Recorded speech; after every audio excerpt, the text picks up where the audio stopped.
Bills.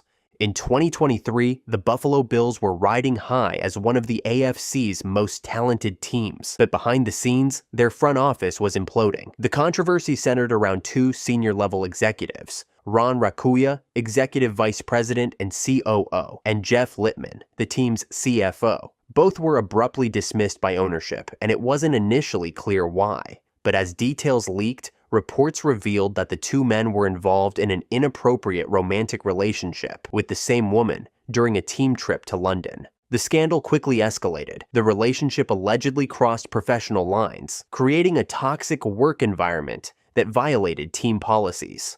Ownership, led by Terry and Kim Pegula, acted swiftly once internal investigations uncovered the extent of the misconduct. The dismissals created a ripple effect across the Bills organization. These weren't minor staffers. Raccuia had been heavily involved in the planning of the new stadium, and Littman had been part of the team's financial leadership for decades. Their exits forced a mid-season leadership shuffle in one of the league's most stable franchises, Dolphins. In 2013, the Miami Dolphins were at the center of one of the most disturbing scandals in recent NFL history, a case of workplace bullying that exposed a toxic culture inside the locker room. The controversy revolved around veteran offensive lineman Richie Incognito and second-year tackle Jonathan Martin. Martin suddenly left the team mid-season, citing emotional distress. Soon after, a series of text messages and voicemails surfaced, and they were damning. Incognito had allegedly targeted Martin with racial slurs, threats, and relentless verbal abuse. One voicemail included Incognito calling Martin a racial epithet and threatening to kill him. What followed was an NFL-led investigation that concluded the Dolphins' locker room was deeply dysfunctional, with multiple players engaging in harassment, and coaches reportedly encouraging Incognito to toughen up Martin. The fallout was immediate. Incognito was suspended, and Martin was eventually traded. Head coach Joe Philbin and GM Jeff Ireland faced intense criticism for allowing the environment to fester. The scandal led the NFL to implement new workplace conduct standards and prompted teams across the league to reevaluate locker room culture. Patriots. The New England Patriots are one of the most successful franchises in NFL history, but also one of the most controversial. And that reputation largely stems from two major scandals: Spygate in 2007 and Deflategate in 2015. Spygate was the first blow. In 2007, the Patriots were caught videotaping the New York Jets' defensive signals from an unauthorized location during a game. While filming opponents wasn't illegal on its own, doing it from the sideline violated league rules. Head coach Bill Belichick was fined $500,000. The largest ever for a coach, and the team lost a first-round draft pick. The NFL destroyed the tapes, leading to criticism about transparency and fueling conspiracy theories about how far the Patriots' surveillance went. 8 years later, Deflategate reignited the fire. During the 2014 AFC Championship game, the Patriots were accused of using underinflated footballs, which can be easier to grip and throw, against the Indianapolis Colts. The NFL's investigation concluded that Tom Brady was generally aware of a scheme to deflate the balls. He was suspended for 4 games, and the team was fined $1 million and lost 2 draft picks. Both scandals left a permanent stain on the franchise's legacy in the eyes of many fans. Critics labeled them cheaters, while defenders argued they were being targeted for their dominance. By the way, I'm going to be posting a lot here, so it would mean a lot if you subscribed and dropped a like for the algorithm.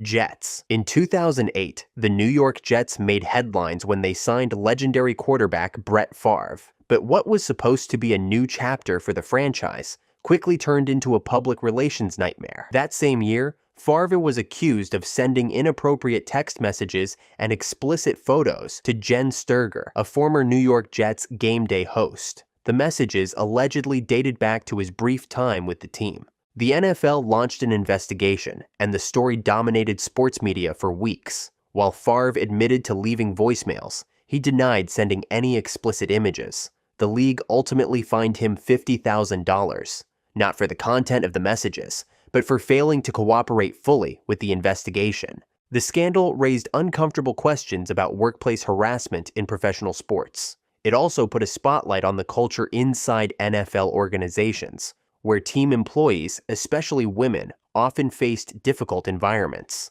The Jets' front office came under scrutiny for how they handled Sturger's complaint and whether they did enough to protect their employees. Ravens. In 2014, the Baltimore Ravens became the center of one of the most damaging controversies in NFL history, the Ray Rice elevator incident. During that offseason, surveillance footage surfaced showing running back Ray Rice dragging his then-fiancée out of an Atlantic City elevator, unconscious. The implication was clear. Something violent had happened behind those doors. At first, the NFL suspended Rice for just 2 games, a decision that sparked immediate backlash from the public and media. Critics called the punishment far too lenient for an act of domestic violence, but the outrage only intensified when TMZ released the full elevator video months later, showing Rice punching his fiancée in the face and knocking her out cold. The public reaction was swift and unforgiving. The Ravens terminated Rice's contract the same day the full video went public, and the NFL increased his suspension to indefinite.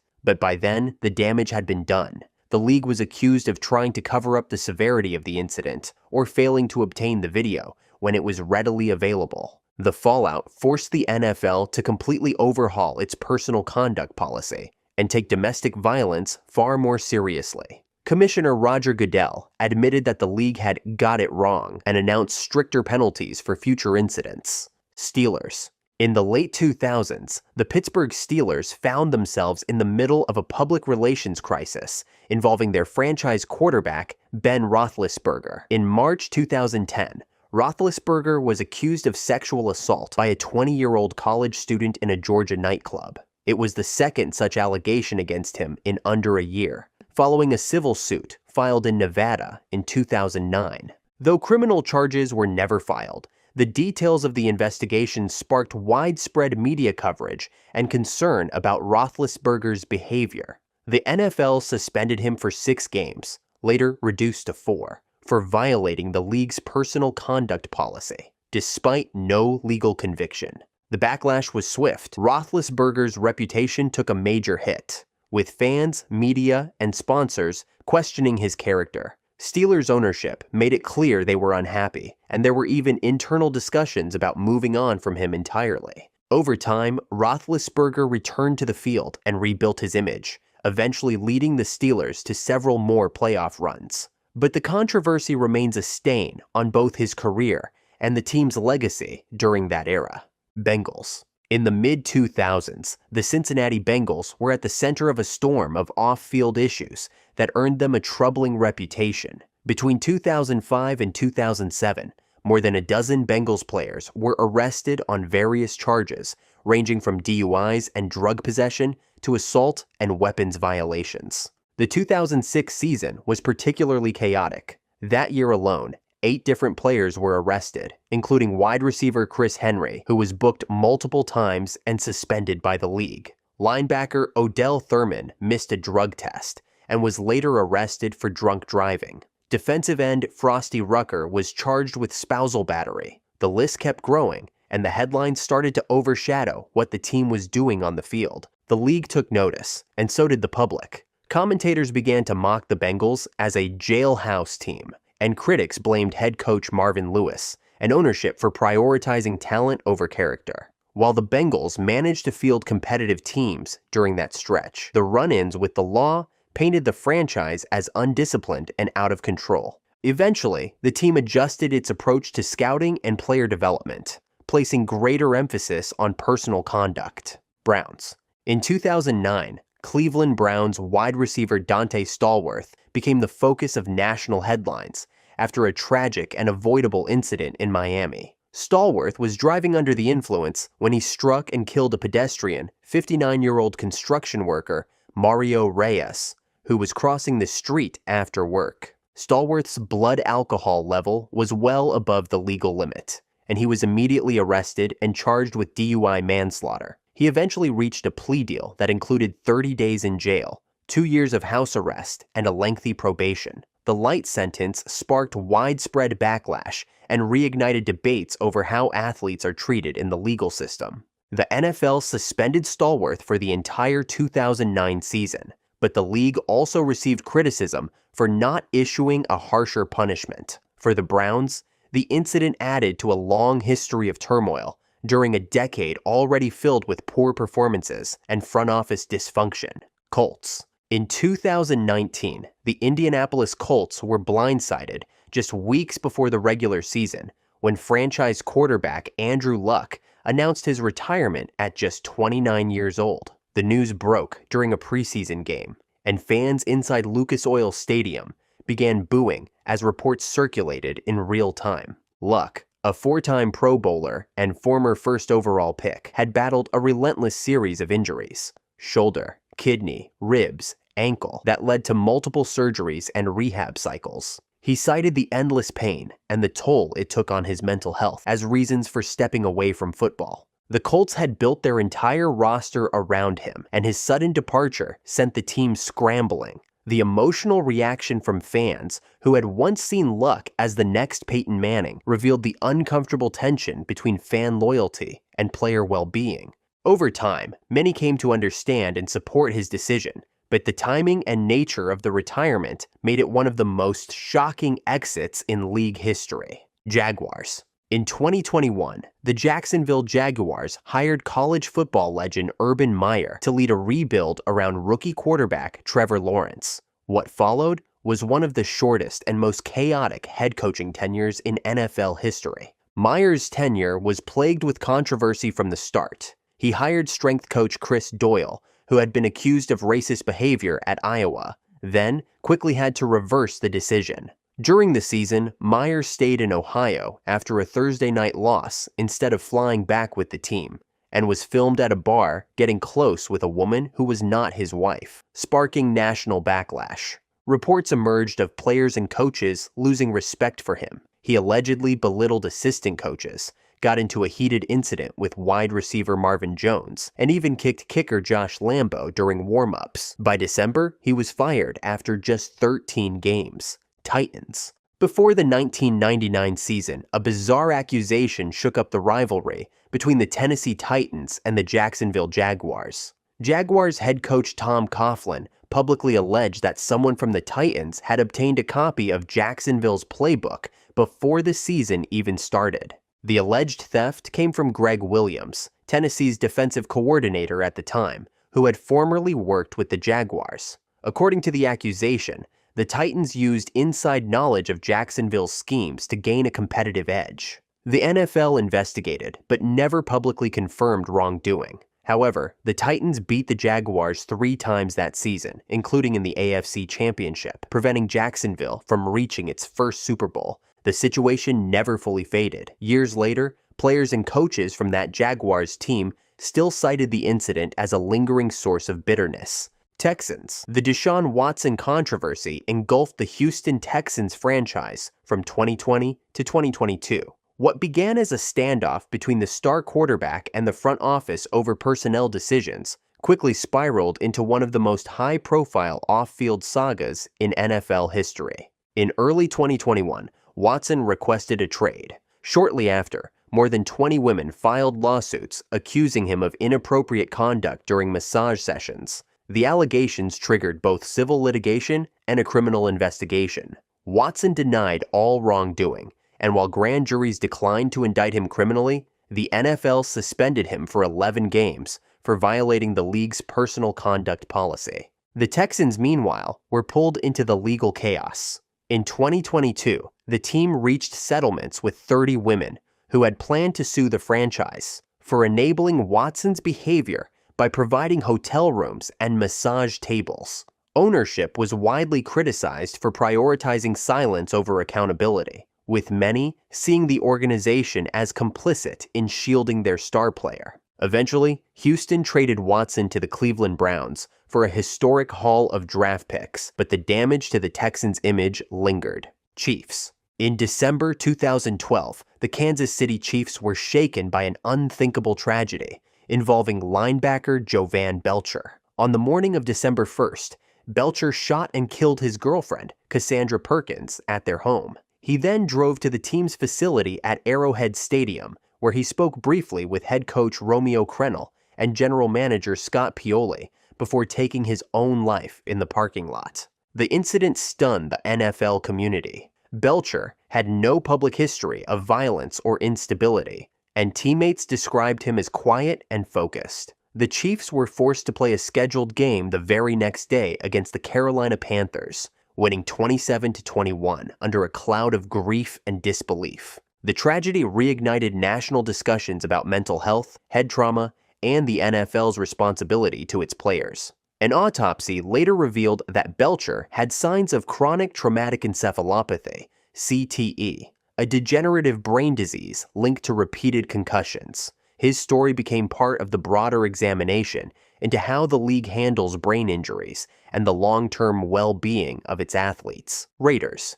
In 2021, the Las Vegas Raiders found themselves at the center of a national controversy when head coach John Gruden was forced to resign after the release of a trove of offensive emails. The messages, uncovered during an unrelated NFL investigation into workplace misconduct within the Washington football team, included racist, misogynistic, and anti-LGBTQ language spanning nearly a decade of correspondence.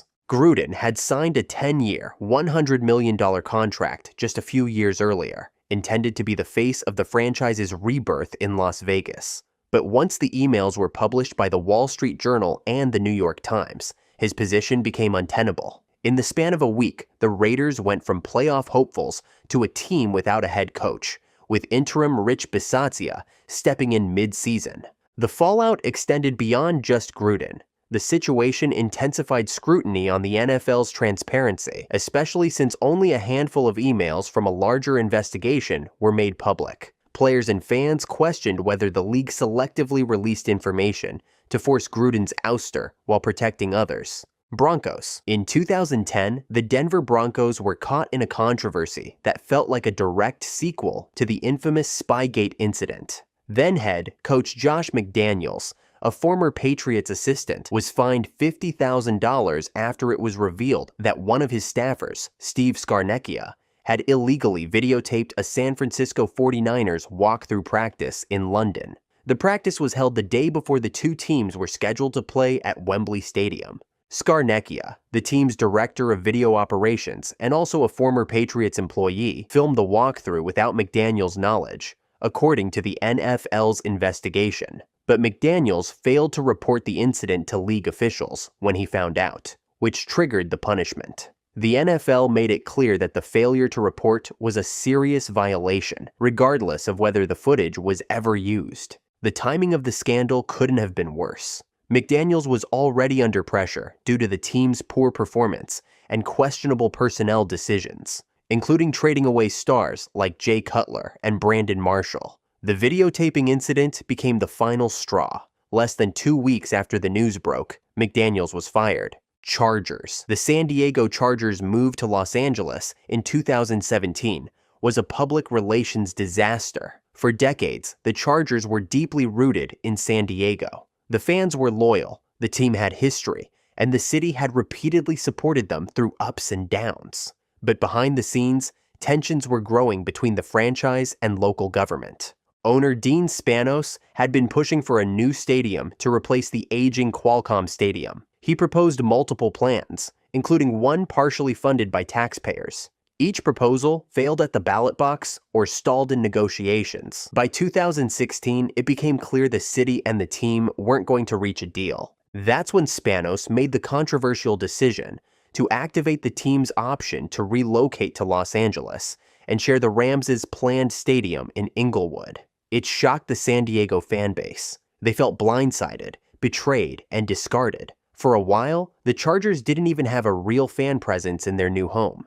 Games at the temporary StubHub Center often looked like away matchups, filled with fans of visiting teams. Rams. In 2016, the St. Louis Rams officially relocated back to Los Angeles, but the process behind that move led to one of the biggest legal and financial controversies in NFL history. Owner Stan Kroenke had promised to work with the city of St. Louis on a new stadium project to keep the team in Missouri. However, while those negotiations were underway, Kroenke secretly purchased land in Inglewood, California, and developed plans for what would become SoFi Stadium. The city of St. Louis felt blindsided. They had invested time and money into trying to keep the team, even proposing a publicly supported $1.1 billion stadium project on the riverfront. Despite those efforts, Kroenke and the NFL approved the move to Los Angeles, citing financial benefits and market size. St. Louis sued the NFL and the Rams, accusing them of fraud, breach of contract, and deception in the relocation process. The league fought the lawsuit for years, but eventually settled in 2021. The total payment, $790 million. It was one of the largest legal settlements the league has ever faced, and it exposed the internal politics and backroom dealings that often shape major NFL decisions. Cardinals. In 2018, Arizona Cardinals general manager Steve Keim was arrested for extreme DUI after being pulled over just days before the 4th of July. He registered a blood alcohol content over 0.15, which under Arizona law carries mandatory penalties, including jail time. Keim publicly apologized and was suspended for 5 weeks and fined $200,000 by the team. But the controversy didn't end there. During his suspension, the Cardinals reportedly used burner phones to keep in contact with Keim, a direct violation of the NFL's disciplinary policy. The team never publicly confirmed or denied the burner phone allegations, but the reports raised serious questions about internal accountability and whether the organization respected the terms of its own punishment. Falcons. In 2007, Michael Vick, the star quarterback of the Atlanta Falcons and one of the most electrifying athletes in football, was indicted on federal charges related to a dogfighting operation. The investigation revealed that Vick had financed and participated in Bad News Kennels, a brutal dogfighting ring based out of Virginia. The details were horrifying. Dogs were trained to fight, abused, and in many cases killed if they didn't perform. The indictment painted a disturbing picture of organized cruelty, and the backlash was immediate. Vick was suspended indefinitely by the NFL, and the Falcons were left in crisis. He eventually pleaded guilty to federal felony charges and was sentenced to 23 months in prison. The Falcons voided his $130 million contract and absorbed a massive salary cap hit. They were forced to start over without their franchise quarterback, who had once been the face of not just the team, but of Atlanta sports entirely. The scandal raised questions about character, accountability, and the culture surrounding professional athletes. The NFL reevaluated how it handled off-the-field conduct, and animal rights advocates used the moment to push for tougher laws against animal cruelty. Panthers. In 2017, Carolina Panthers owner Jerry Richardson came under intense scrutiny following a bombshell report by Sports Illustrated detailing multiple accusations of workplace misconduct. The allegations included sexual harassment and the use of racial slurs directed at team employees. It was also revealed that the organization had paid out confidential settlements to keep the complaints quiet, raising serious concerns about a culture of silence within the franchise. The NFL launched an official investigation into Richardson's behavior, which uncovered enough damning evidence that he stepped down as team owner before the inquiry was even completed. Amid mounting pressure, Richardson announced he would sell the team at the end of the season. That announcement came on the same day the league took over the investigation, signaling how serious the matter had become. David Tepper, a billionaire hedge fund manager and former minority owner of the Steelers, eventually purchased the Panthers for $2.275 billion, then a record sale price for an NFL franchise. Richardson's statue, once proudly displayed outside Bank of America Stadium, was quietly removed a few years later under the guise of public safety during national protests, but many saw it as a final reckoning. 49ers. In the late 1990s, the San Francisco 49ers were rocked by a federal investigation into team owner Eddie DeBartolo Jr. and his ties to political corruption. DeBartolo, who had led the 49ers during their dominant Super Bowl run in the 1980s and early 1990s, found himself at the center of a bribery scandal involving former Louisiana Governor Edwin Edwards. The case revolved around a riverboat casino license. DeBartolo admitted in federal court that he had paid Edwards $400,000 in cash in exchange for exclusive rights to the casino operation. He was indicted in 1998 and eventually pleaded guilty to failing to report a felony. While he avoided jail time, he was fined $1 million and placed on 2 years of probation. He also agreed to step down from his role with the 49ers. The fallout was seismic for the franchise. DeBartolo handed control of the team to his sister, Denise York, and her husband, John York, ushering in a new era of leadership that initially struggled to maintain the 49ers championship standard. Fans and players were stunned. DeBartolo had been widely respected as a hands-on owner who treated players like family and built one of the most successful dynasties in NFL history, Seahawks.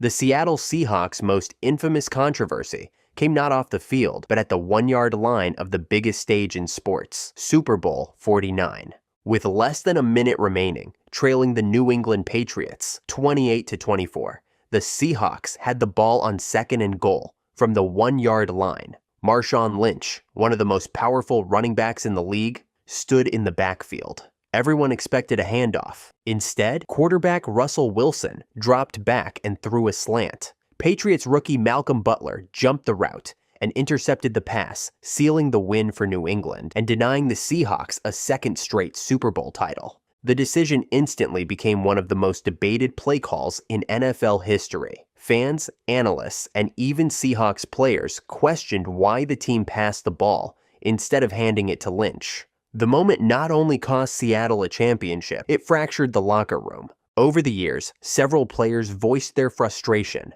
Rumors spread that internal rifts developed between the offense and defense, and that trust in the coaching staff was never fully repaired. Some even speculated that the decision was made to make Wilson the hero instead of Lynch, which only fueled tensions. The aftermath lingered for seasons. Key players from the legendary Legion of Boom defense eventually departed, and the team never returned to the same level of dominance. Cowboys. In 2015, a bombshell incident occurred behind closed doors at AT&T Stadium that would remain largely hidden from the public for years. Richard Dalrymple, the Dallas Cowboys' longtime senior vice president of public relations, was accused of using his security credentials to enter the cheerleaders' locker room while they were changing. According to the allegations, he positioned himself behind a partial wall and secretly watched the women undress. 4 cheerleaders, all members of the squad at the time, reported the incident to team officials. Rather than escalate the matter publicly or involve the league, the Cowboys conducted what they described as an internal investigation. Months later, the team quietly reached a $2.4 million settlement with the cheerleaders, which included non-disclosure agreements that prevented them from discussing the incident. Despite the seriousness of the accusation, Dalrymple remained in his role for another 7 years. But that wasn't the only accusation. During the 2015 NFL Draft, a fan alleged that Dalrymple was caught using his phone to take inappropriate photos of Jerry Jones's daughter, Charlotte Jones Anderson, while she was seated in front of him. Although the team denied any wrongdoing, and Dalrymple claimed the allegations were false, the fan had raised concerns with league officials. Dalrymple abruptly retired in 2022, just weeks before ESPN broke the story. The timing fueled even more speculation. The Cowboys' handling of the matter was sharply criticized. Critics accused the team of prioritizing reputation over accountability and burying a serious issue beneath layers of legal protection.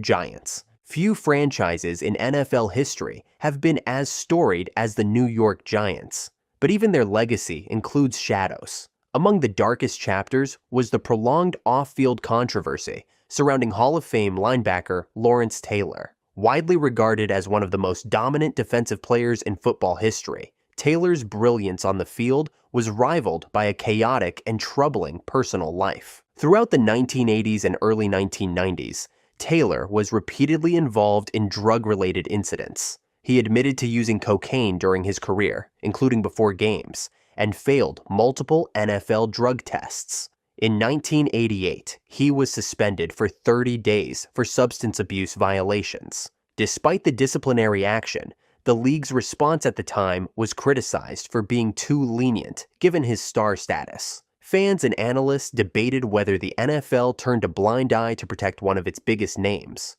But the issues didn't stop after his playing days. In retirement, Taylor faced several legal issues, including a 2010 arrest on charges related to an incident involving a minor. Though he ultimately pleaded guilty to lesser charges and avoided jail time, the case further complicated his public image and legacy. Eagles. The Philadelphia Eagles' most public and polarizing controversy in recent memory centered around wide receiver Riley Cooper. In 2013, during a country music concert, Cooper was caught on camera using a racial slur in a heated outburst. The video quickly went viral, igniting backlash from fans, media, and players across the league. For a franchise with a diverse locker room and passionate fan base, the incident was both embarrassing and divisive. Internally, the Eagles faced a crisis. Many of Cooper's black teammates expressed anger and disappointment, and there was concern the locker room dynamic had been irreparably damaged. The organization fined Cooper and excused him from team activities temporarily, but they did not release him. Instead, they brought him back later that season and even signed him to a contract extension in 2014. That decision was heavily criticized. To many, it felt like performance had been prioritized over accountability. The fact that Cooper's best statistical season came immediately after the incident only fueled the controversy further. While the team tried to present a united front, the episode left a lingering discomfort within the organization and its fan base. Lions. The biggest controversy in Detroit Lions history dates back to 1963 and involved one of the NFL's earliest major gambling scandals. The scandal centered around two prominent Lions players at the time, defensive tackle Alex Karras and Packers running back Paul Hornung, both of whom were accused of betting on NFL games, including ones involving their own teams. Karras was not just a starter. He was one of the most dominant defensive linemen in the league and a cornerstone of the Lions franchise. But during the league's investigation, it was revealed that he had repeatedly placed bets on NFL games, even while serving as a team captain. The league considered this a direct threat to the integrity of the game.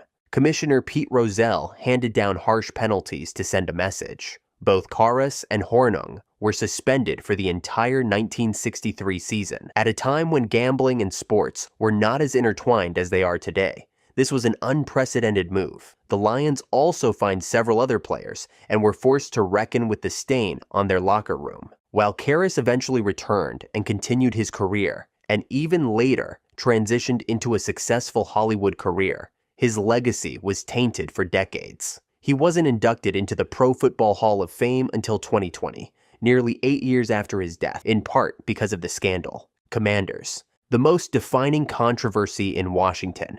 Commanders' history wasn't a single scandal. It was a culture of dysfunction and misconduct that spanned over 2 decades under owner Dan Snyder. From the moment Snyder purchased the team in 1999, the franchise was plagued by front office chaos, on-field failure, and eventually serious legal scrutiny. What began with questionable football decisions, cycling through head coaches, overpaying aging free agents, and alienating fans, devolved into something far more serious in the 2010s. In 2020, the Washington Post published a series of investigative reports detailing a toxic workplace culture within the organization. Over 40 former employees came forward with allegations of sexual harassment, verbal abuse, and intimidation, many implicating senior executives close to Snyder. These revelations led to a league investigation, initially handled by attorney Beth Wilkinson. However, the NFL drew heavy criticism for not releasing a written report of her findings, instead opting for a vague summary and issuing a $10 million fine to the team. This lack of transparency only deepened public outrage and fueled suspicions of a cover-up to protect Snyder. Meanwhile, Snyder's own behavior was under increasing scrutiny. Additional allegations emerged accusing him personally of misconduct. Congressional committees began investigating the team for workplace issues and financial improprieties. As pressure mounted, sponsors pulled support, and fans, already disillusioned by decades of losing, turned away in large numbers. Finally, in 2023, after years of controversy, Snyder sold the franchise for over $6 billion. The Chicago Bears' most shocking controversy centered around wide receiver Sam Hurd and his arrest for drug trafficking in 2011. At the time, Hurd wasn't a star on the field. He was a role player with modest stats. But what made the story headline-grabbing was the magnitude of the charges and how it blindsided the league. Just months into his 3-year contract with the Bears, Hurd was arrested in a sting operation at a Chicago steakhouse. According to federal agents, he attempted to purchase large quantities of cocaine and marijuana to distribute across the country. He allegedly told undercover officers he was already distributing 4 kilograms of cocaine per week and needed a supplier to keep up with demand. He even reportedly asked if they could handle 1,000 pounds of marijuana and 5 to 10 kilograms of cocaine per week going forward.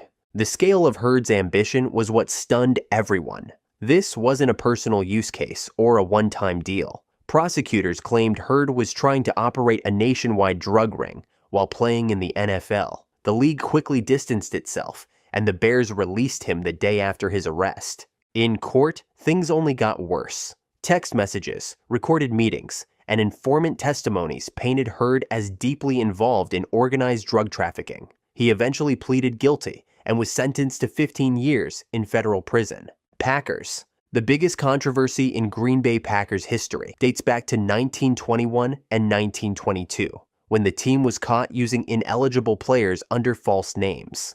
It may sound tame by today's standards, but at the time, it nearly got them kicked out of the league permanently. In 1921, the Packers joined what would become the NFL under founder Curly Lambeau, but they were a small market team with limited resources and struggled to compete against better-funded clubs. So, they bent the rules.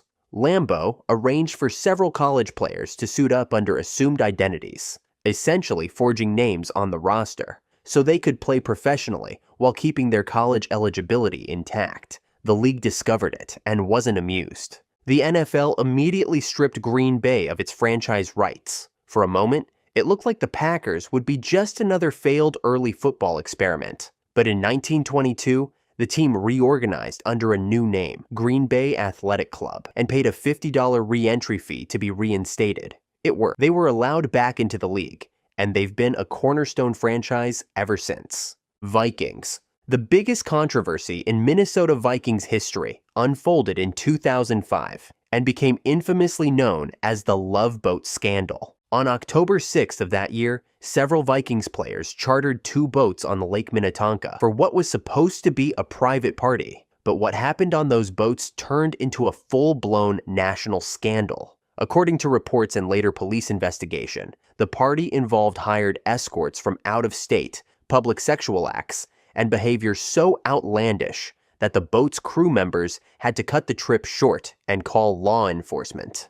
Among the players identified in the incident were quarterback Dante Culpepper, cornerback Fred Smoot, offensive tackle Bryant McKinney, and running back Mo Williams. Some were later charged with indecent conduct, disorderly conduct, and lewdness. Smoot was even accused of organizing the event and faced heavy public scrutiny as a result. The backlash was immediate and intense. Then head coach Mike Tice struggled to keep control of the locker room, and the scandal cast a long shadow over the franchise. Several sponsors pulled back, the team's reputation took a major hit, and it accelerated the exit of owner Red McCombs and the eventual overhaul of team leadership. Saints.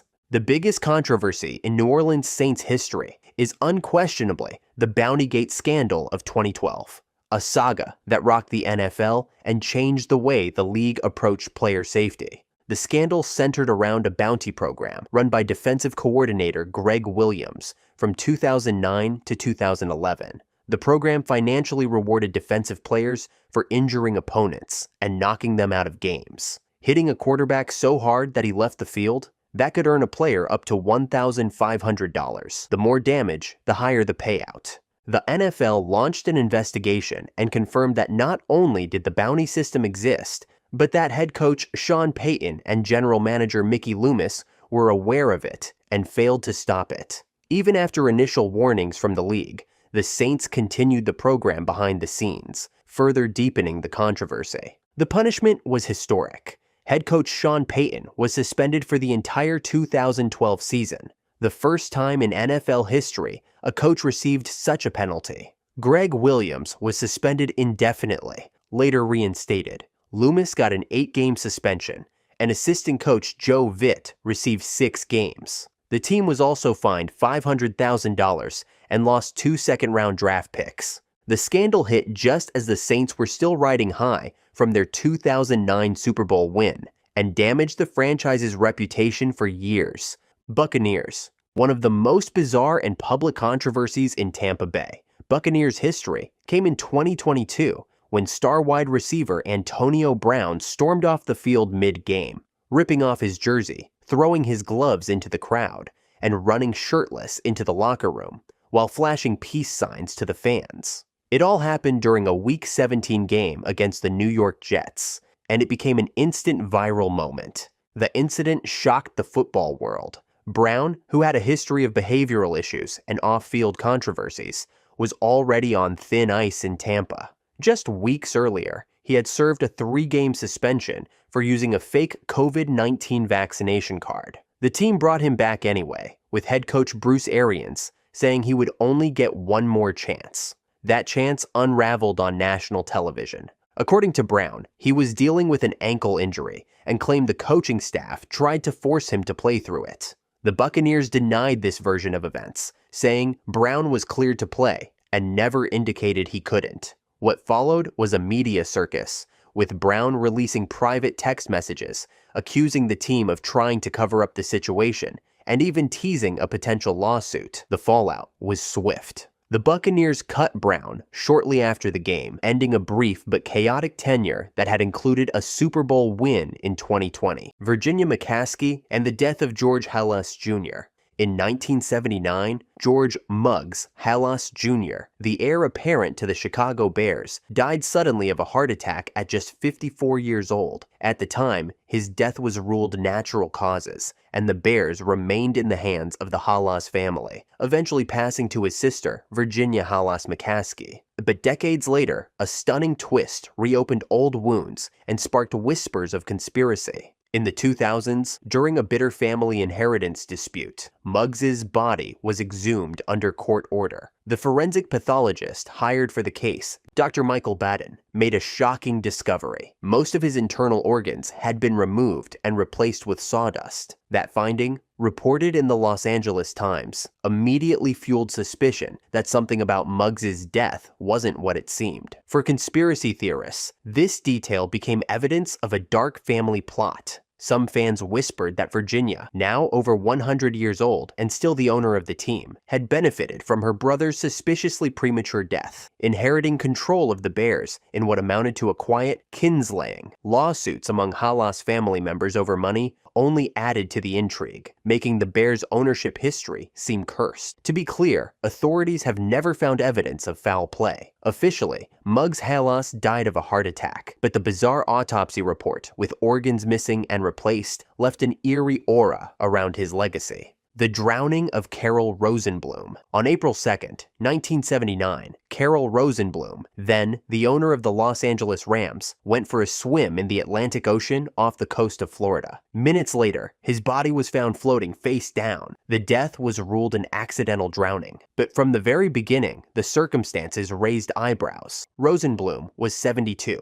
But he was in good physical condition and an experienced swimmer. Autopsy reports noted bruises on his body, particularly his legs, which fueled speculation he may not have simply drowned. Some whispers suggested foul play, either at the hands of organized crime. Rosenblum was known to have gambling connections, or from someone much closer to home. That suspicion inevitably fell on his much younger wife, Georgia Frontier. Just days after his death, she inherited controlling ownership of the Rams. The suddenness of his passing, combined with her windfall, led some to believe she had orchestrated his demise. Rosenblum's own son publicly said he did not believe the death was accidental, further stoking conspiracy talk. Over time, the rumors only grew. The parallels to a then-popular novel, which depicted an NFL owner assassinated by a scuba diver, kept the story alive. Was Rosenblum a victim of mob retribution, an aspiring widow, or simply an accident in the surf? Officially, authorities found no evidence of foul play,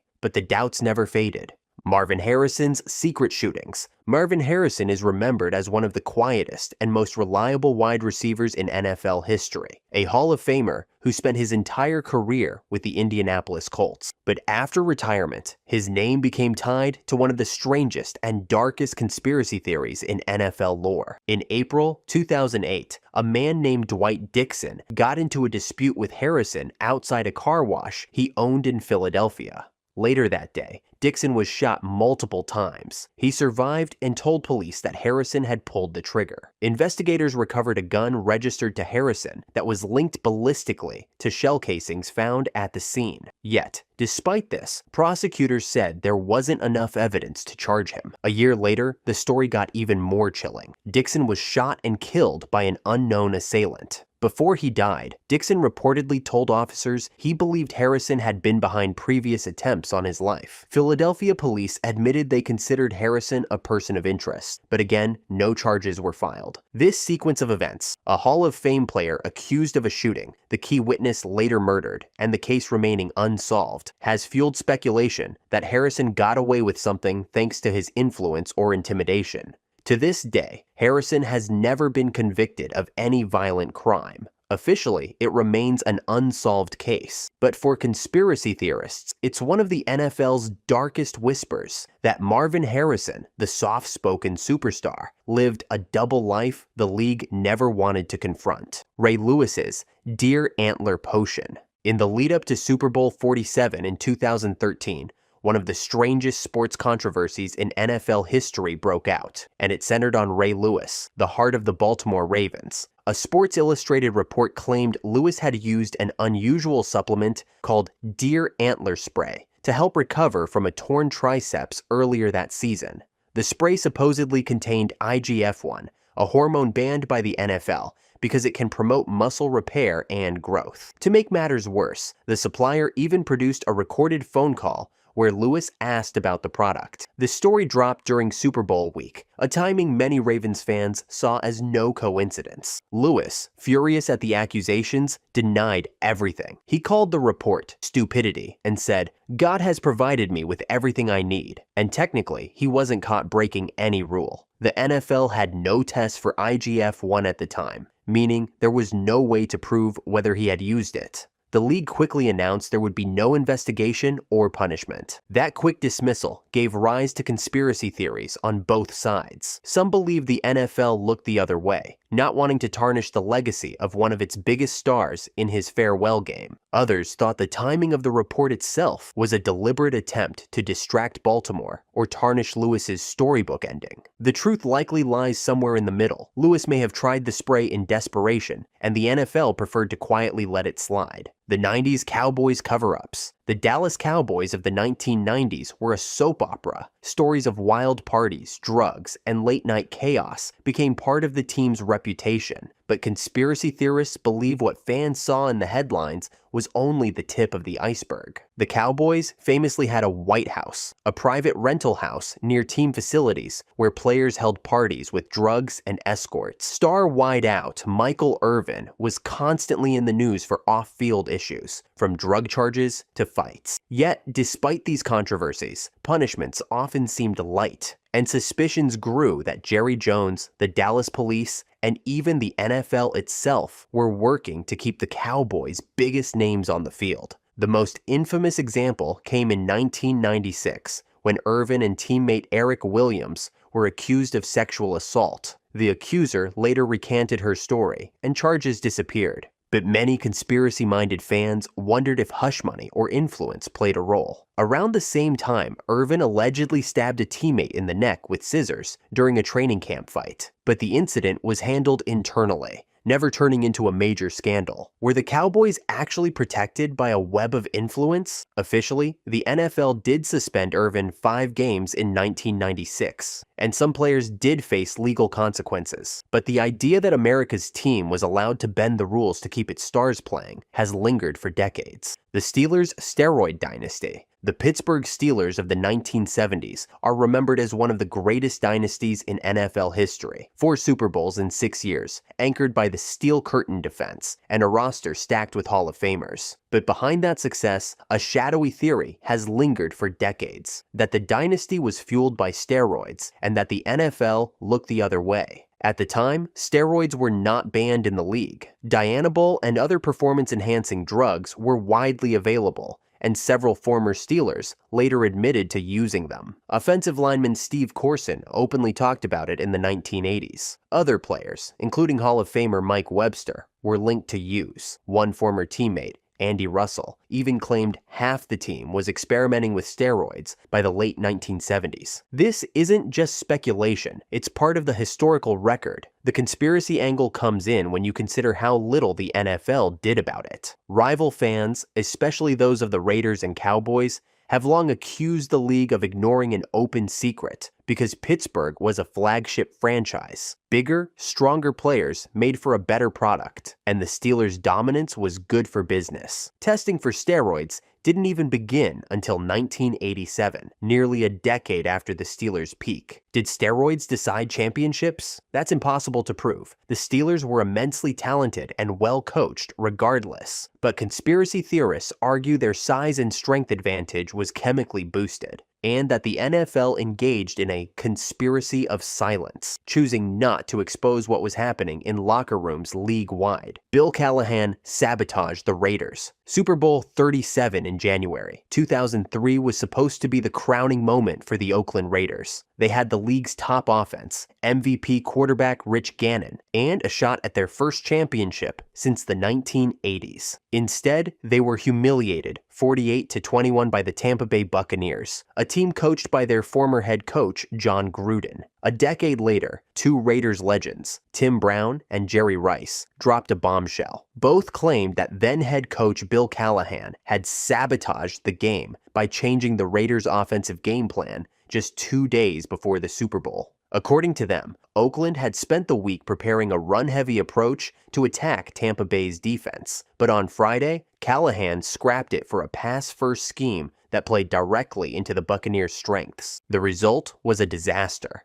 Gannon threw 5 interceptions, 3 returned for touchdowns, and the Raiders looked utterly unprepared. Brown and Rice even suggested Callahan had ulterior motives, that he disliked the Raiders organization and had close ties to Gruden, implying he threw the game to help his friend. Callahan furiously denied the accusation, calling it ludicrous. Other Raiders pointed to different reasons for the collapse, like Pro Bowl center Barrett Robbins going missing the night before the game, which disrupted the offense. And Gruden himself admitted afterward that he taught his Buccaneers defenders all of Oakland's audibles from his time as their coach, which may explain why Tampa seemed to know every play. Still, the idea that a head coach intentionally sabotaged his own team in the Super Bowl is one of the juiciest conspiracy theories in NFL history. The 49ers' salary cap collusion. In the late 1990s, the San Francisco 49ers were still riding the tail end of their dynasty years. But behind the scenes, the team was breaking the rules to keep its roster stacked with stars. And eventually, it all came crashing down. In 1998, an NFL investigation revealed that the 49ers had been secretly hiding parts of player contracts through off-book deals. Executives were cutting under-the-table agreements with veterans like Steve Young and Brent Jones, promising deferred payments that weren't reported on the team's official salary cap sheet. In other words, they were keeping 2 sets of books, one for the NFL and one for themselves. When the scheme was uncovered, the league came down hard. The 49ers were fined heavily, lost draft picks, and GM Carmen policy was hit with personal penalties. It was one of the most blatant examples of a team deliberately conspiring to cheat the cap in NFL history.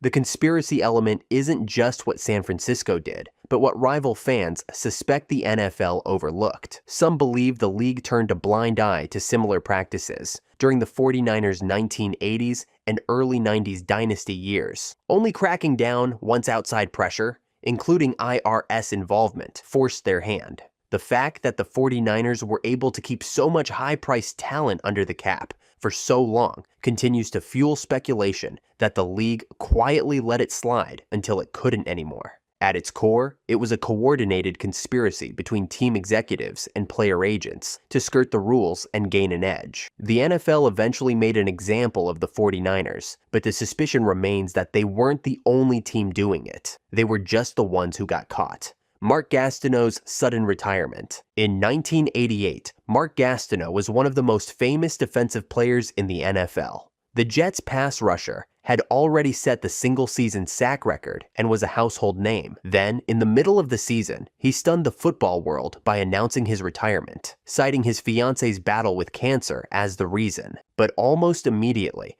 rumors began to swirl that there was more to the story. Just a year earlier, the NFL had officially introduced a drug policy, including testing for steroids. Reports later surfaced that Gastineau had tested positive multiple times and was facing a suspension. Conspiracy theorists believe his mid-season retirement wasn't purely personal. It was a quiet exit, orchestrated to avoid a public scandal. Years later, those whispers gained credibility. In interviews during the 1990s, Gastineau admitted he had used steroids during his career. The New York Times and ESPN both reported that he had indeed tested positive in 1988 and would have faced a major fine or suspension if he had continued playing. Instead, he left abruptly, and the league avoided having to make an example out of one of its most recognizable stars, the Giants' fake injuries. One of the most notorious caught-on-camera conspiracies in recent NFL history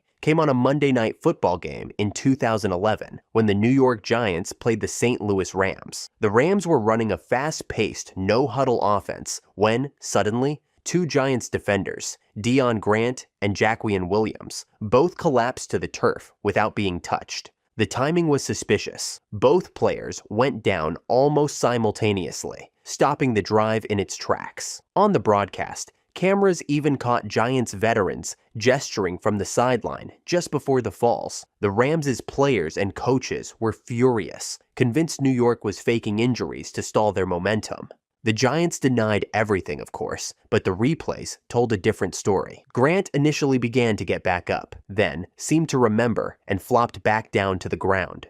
The scene was so blatant that fans booed loudly, and broadcasters openly questioned whether it was staged. The NFL never fined the Giants, but within days, the league office sent a memo to all 32 teams, warning that faking injuries to slow down hurry-up offenses would be considered a violation of the rules. The problem? There's almost no way to enforce it. If a player says they're hurt, the officials have to stop the game. To conspiracy theorists, this was proof that defenses, sometimes with coaches' instructions, orchestrate these injuries as a kind of hidden tactic. $100K per loss, the Dolphins' tank plan.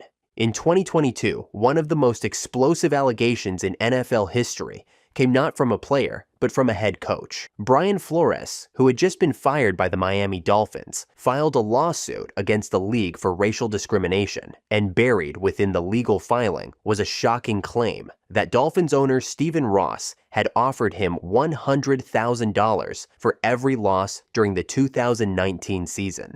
According to Flores, Ross wanted to tank for draft position. Miami was supposed to be awful that year, setting itself up to grab the #1 pick in a class that included LSU quarterback Joe Burrow. The Dolphins did start 0-7, but Flores refused to coach to lose. Miami rallied late in the year and won 5 games, dropping them to the #5 pick, where they drafted Tua Tagovailoa instead. The NFL investigated the allegations. While the league acknowledged Ross made the comment, they claimed it was a joke and found no hard evidence of an actual tanking bounty system. Ross was never punished directly for the tanking accusation, though he was later fined and suspended for unrelated tampering violations. But to many fans, Flores' account rings true. The idea that an NFL owner would openly pay for losses shook the sport, reinforcing long-held fears about teams deliberately bottoming out for draft picks. Critics believe the league swept it under the rug, downplaying the severity to avoid shaking fan confidence in the integrity of games. Suck for luck.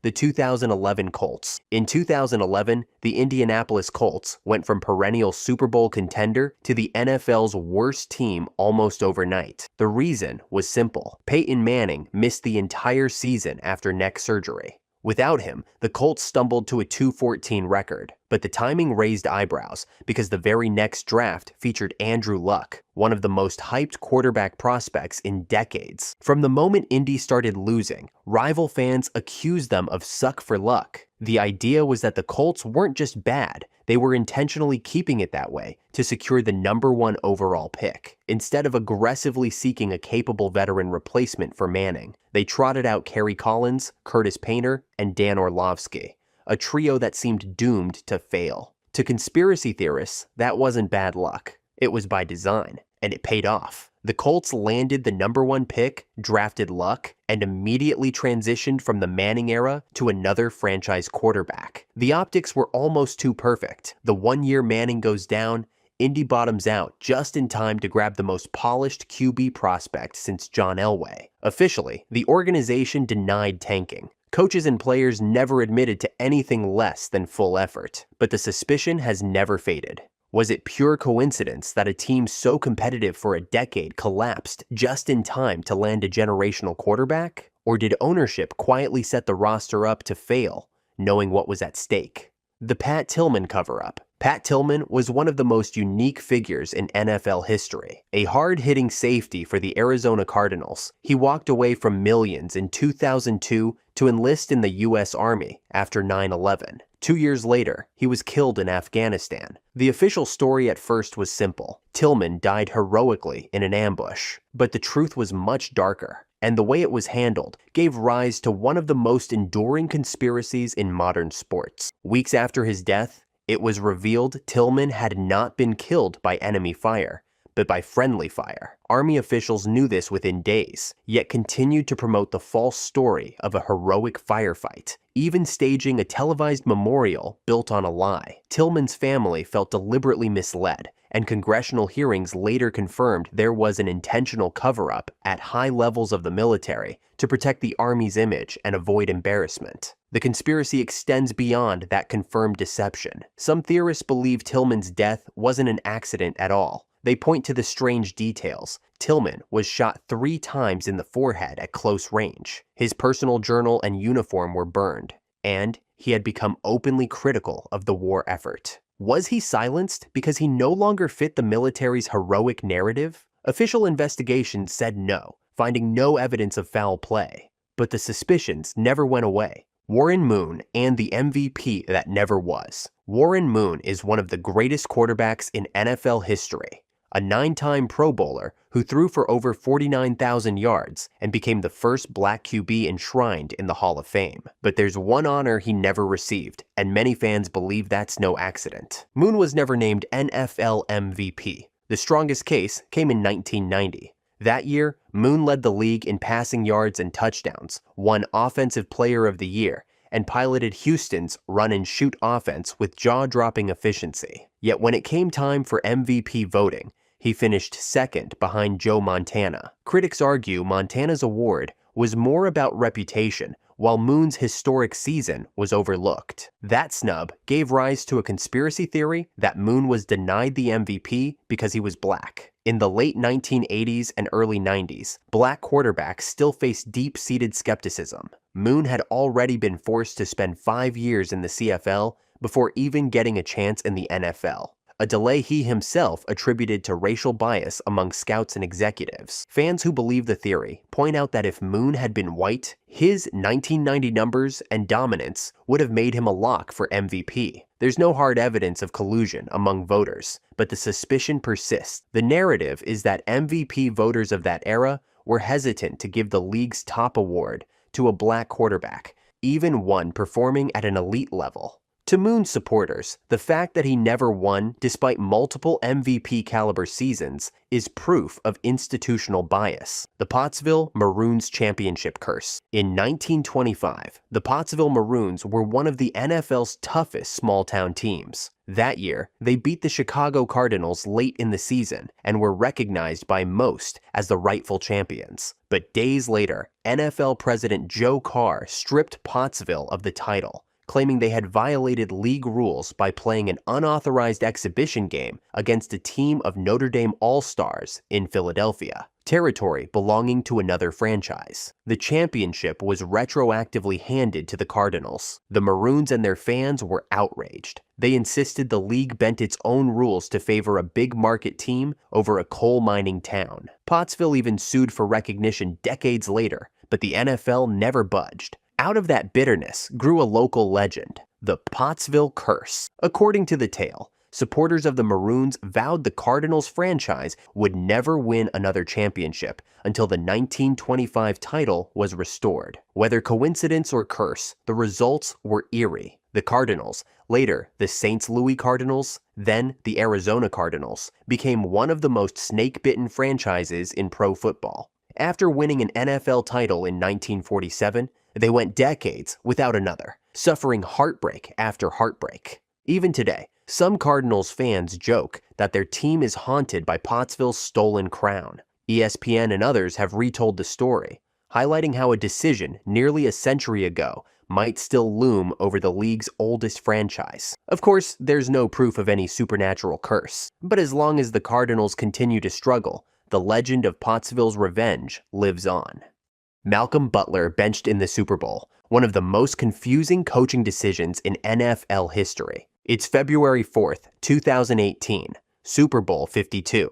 The New England Patriots are facing the Philadelphia Eagles, and cornerback Malcolm Butler, he's a hero. Just 3 years earlier, Butler made the most famous interception in Super Bowl history, the goal line pick that sealed the Patriots' win over Seattle. He'd been a starter all year, played nearly every snap, and then he didn't play a single defensive down in the Super Bowl. No warning, no injury, no real explanation.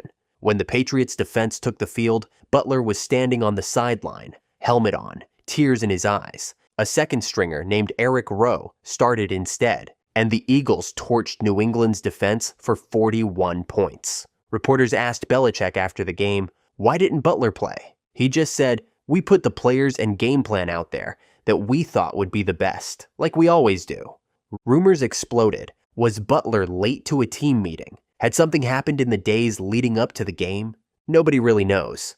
Thurman Thomas lost his helmet before the Super Bowl. It sounds like a bad sitcom scene, but it actually happened in the freaking Super Bowl. January 26th, 1992, Super Bowl 26. The Buffalo Bills were back for their second straight shot at a title, and their best player, league MVP Thurman Thomas. He was the heart of their offense, a dual-threat running back who could run, catch, block, do it all. But when it came time for the opening snap, Thurman Thomas was nowhere to be found. Why? Because his helmet was missing. Someone had moved it during the pregame chaos, possibly during the national anthem setup. When the Bills took the field for their first play, their MVP was standing on the sideline, helpless. Buffalo had to run their scripted opening plays without the guy they designed the entire plan around. And that's not just a minor detail. Momentum matters in the Super Bowl, and Washington took full advantage. Thomas eventually found his helmet and got in the game, but the damage was done. He finished the game with just 13 rushing yards on 10 carries, one of the worst performances of his career. The Bills would go on to lose, again. And this bizarre helmet debacle became part of the team's Super Bowl curse lore.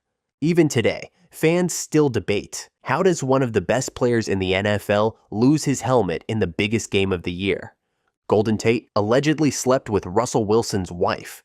This one's always hovered in rumor territory, but it's never fully gone away. In 2014, Russell Wilson suddenly filed for divorce from his college sweetheart, Ashton Meme, right in the middle of his rise with the Seahawks.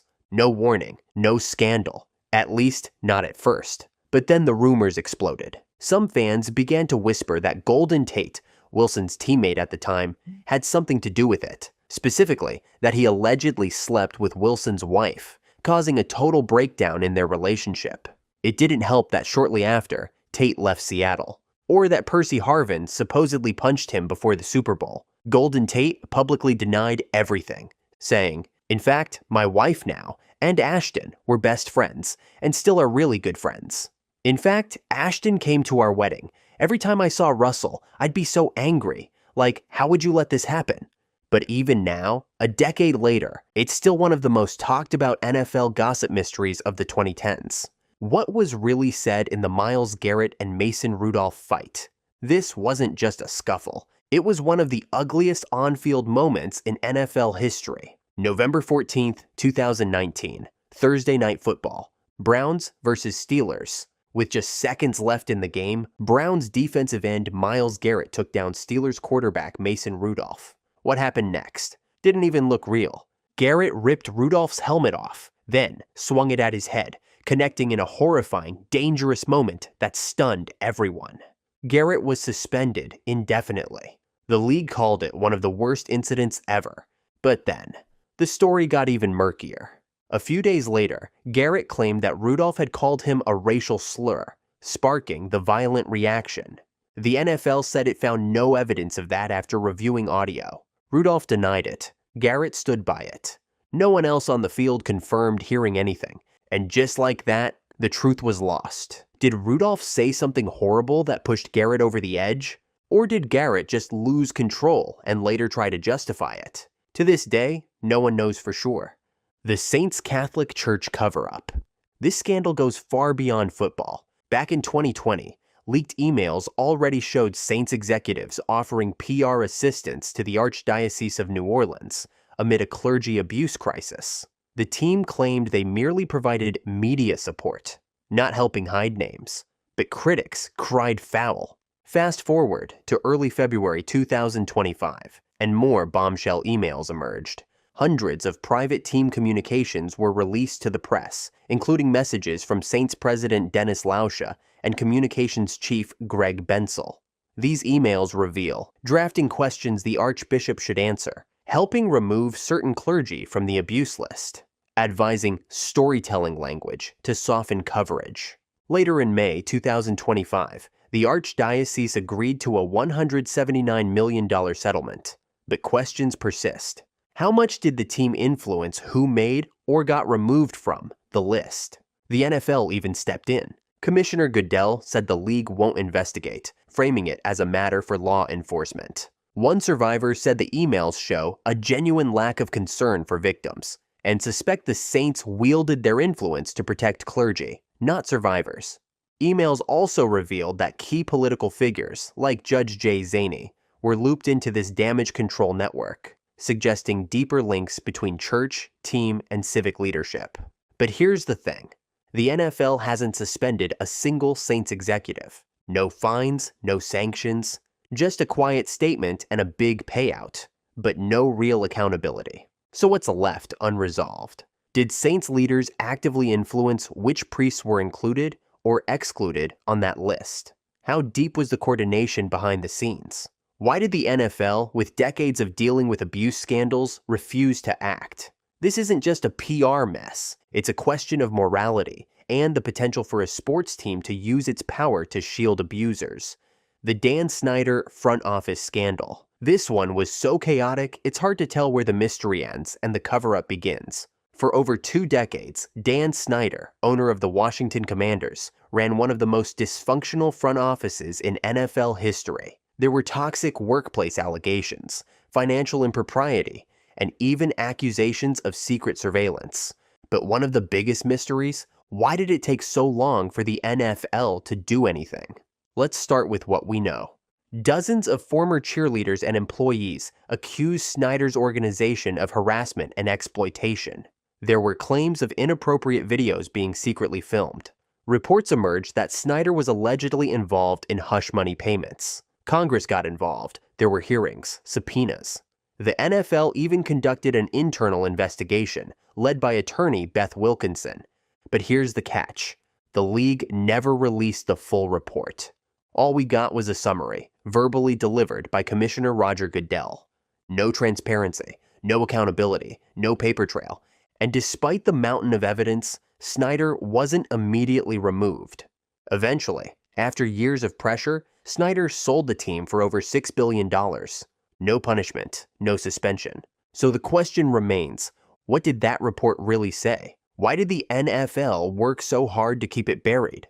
And how many people knew what was really going on inside that building? Julio Jones's $100,000 diamond earring, lost forever? In July 2017, Falcons wide receiver Julio Jones, one of the NFL's best players at the time, was enjoying a summer day jet skiing on Lake Lanier in Georgia. Normal stuff.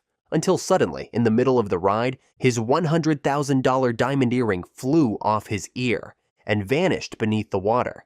Jones didn't panic. He hired a dive team. Scuba divers were sent down to search the lake bed for this one single earring, buried somewhere in 65 feet of murky water.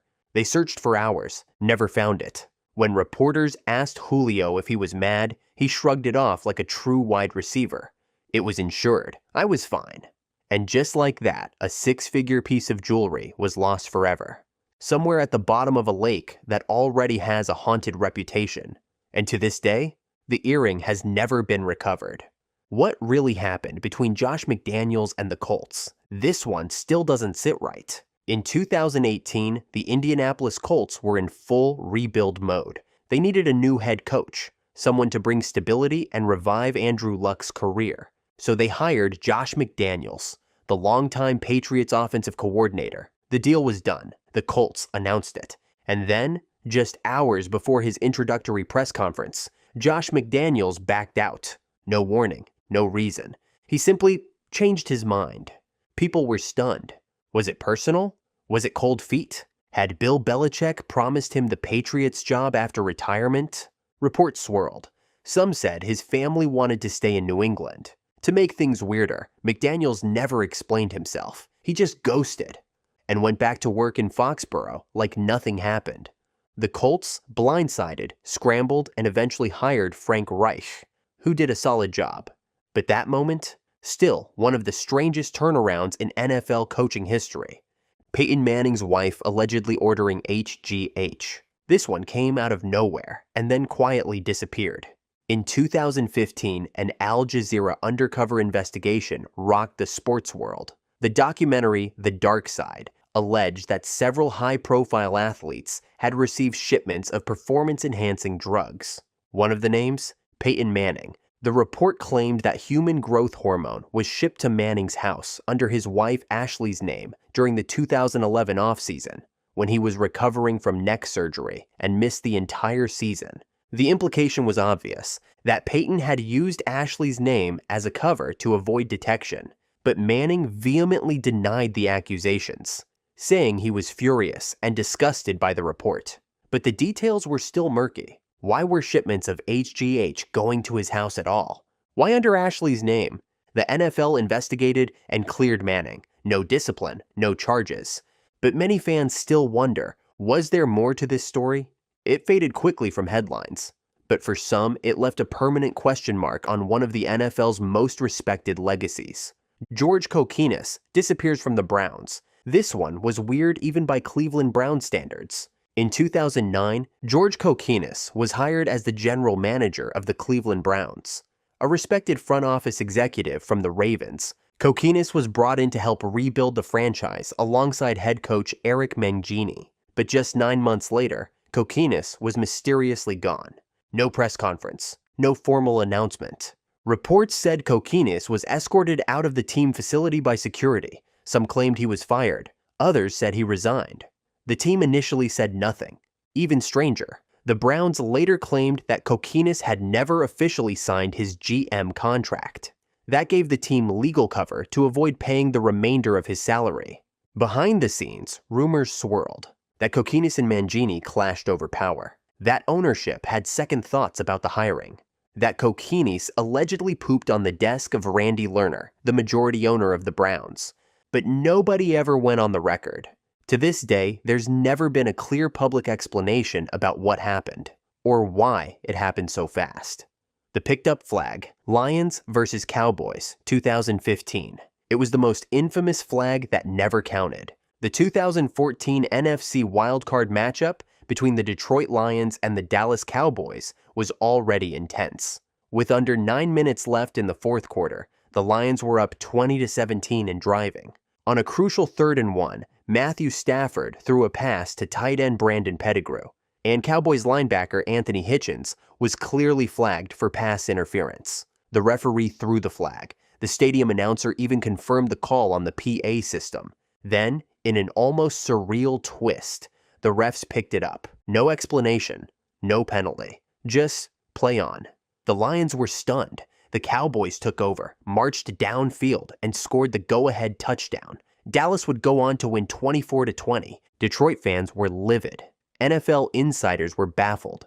Even former officials couldn't explain why the flag was picked up, especially when every camera angle showed it was an obvious penalty. To this day, the picked-up flag remains one of the most controversial no calls in playoff history. Some Lions fans believe it was a fix, others think it was incompetence, and the NFL never really explained it.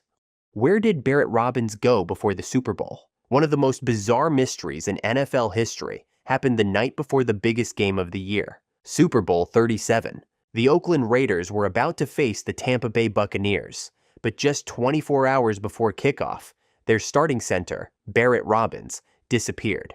No one could find him, not the coaches, not his teammates, not the hotel staff. Robbins vanished without warning. It wasn't until the day of the Super Bowl that he was located, in a manic, delusional state in Tijuana, Mexico. He reportedly believed the Raiders had already won and was allegedly celebrating a fantasy victory. He was immediately ruled out of the game. What came next was devastating. Without their Pro Bowl center, the Raiders' offensive line collapsed. Quarterback Rich Gannon was sacked 5 times and threw 5 interceptions as the Bucs cruised to a 48-21 win. Afterward, it was revealed that Robbins had long suffered from bipolar disorder and had stopped taking his medication in the days leading up to the game. The pressure, the moment, the mental instability, it all collided. Robbins would later admit he had no memory of the episode. He never played another game for the Raiders. The mystery still lingers, not just about the game, but about the mental health battles hidden behind the helmet. Jackie Wallace's disappearance with addiction. Jackie Wallace had everything. A college football star at Arizona, he was drafted in 1973 and went on to play cornerback in the NFL for the Vikings, Colts, and Rams. He even appeared in 2 Super Bowls. But after retiring in the early 1980s, his life took a dark turn. Wallace struggled with addiction, cycling through drugs, homelessness, and arrests. For years, he bounced in and out of shelters and recovery centers until one photo changed everything.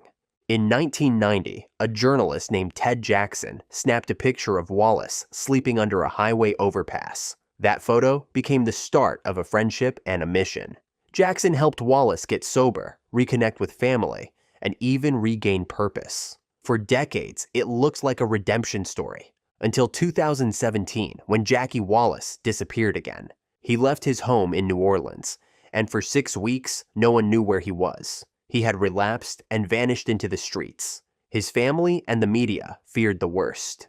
Eventually, he was found alive, but still battling the same demons. He's still out there, still struggling, still surviving. The Madden curse. Every year, the most exciting players in football were honored by being placed on the cover of Madden. It was supposed to be a sign of greatness. Instead, it became the kiss of death. 1999, Garrison Hurst broke his ankle so badly he missed 2 full seasons. 2000, Barry Sanders. He retired suddenly, just weeks before the game came out.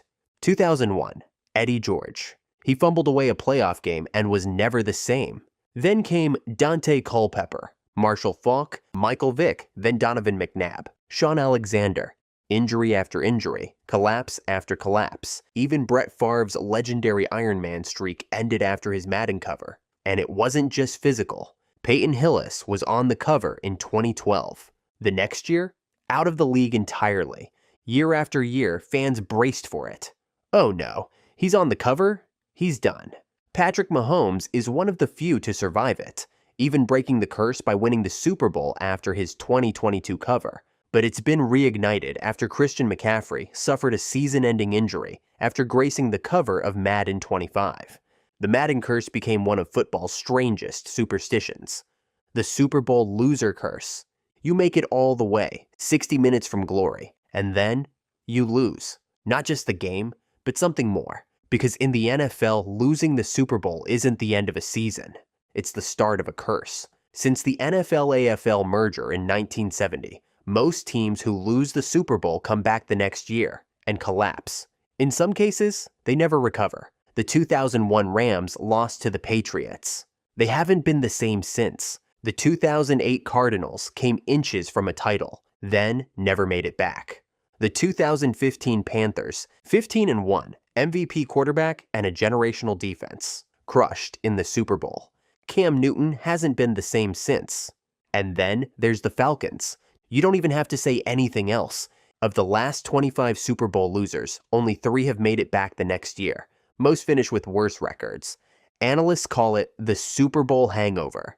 The Super Bowl home field curse. For decades, it felt impossible. Every year, 32 teams battled for a shot at the Super Bowl, but no team had ever played the big game in their own stadium. It became a jinx. Year after year, contenders crumbled when the big game came to town. The Dolphins hosted 5 Super Bowls, never once made it there. The Saints, Falcons, Cardinals all had the opportunity. None made it to the dance. Until Tom Brady came along. In 2020, the Tampa Bay Buccaneers defied NFL history, becoming the first team ever to reach and win a Super Bowl in their own stadium. Brady threw 3 touchdowns, and the home field curse finally broke. Then, the very next year, the Rams did it too, hosting and winning Super Bowl 56 at SoFi Stadium. So, is the curse over? Maybe.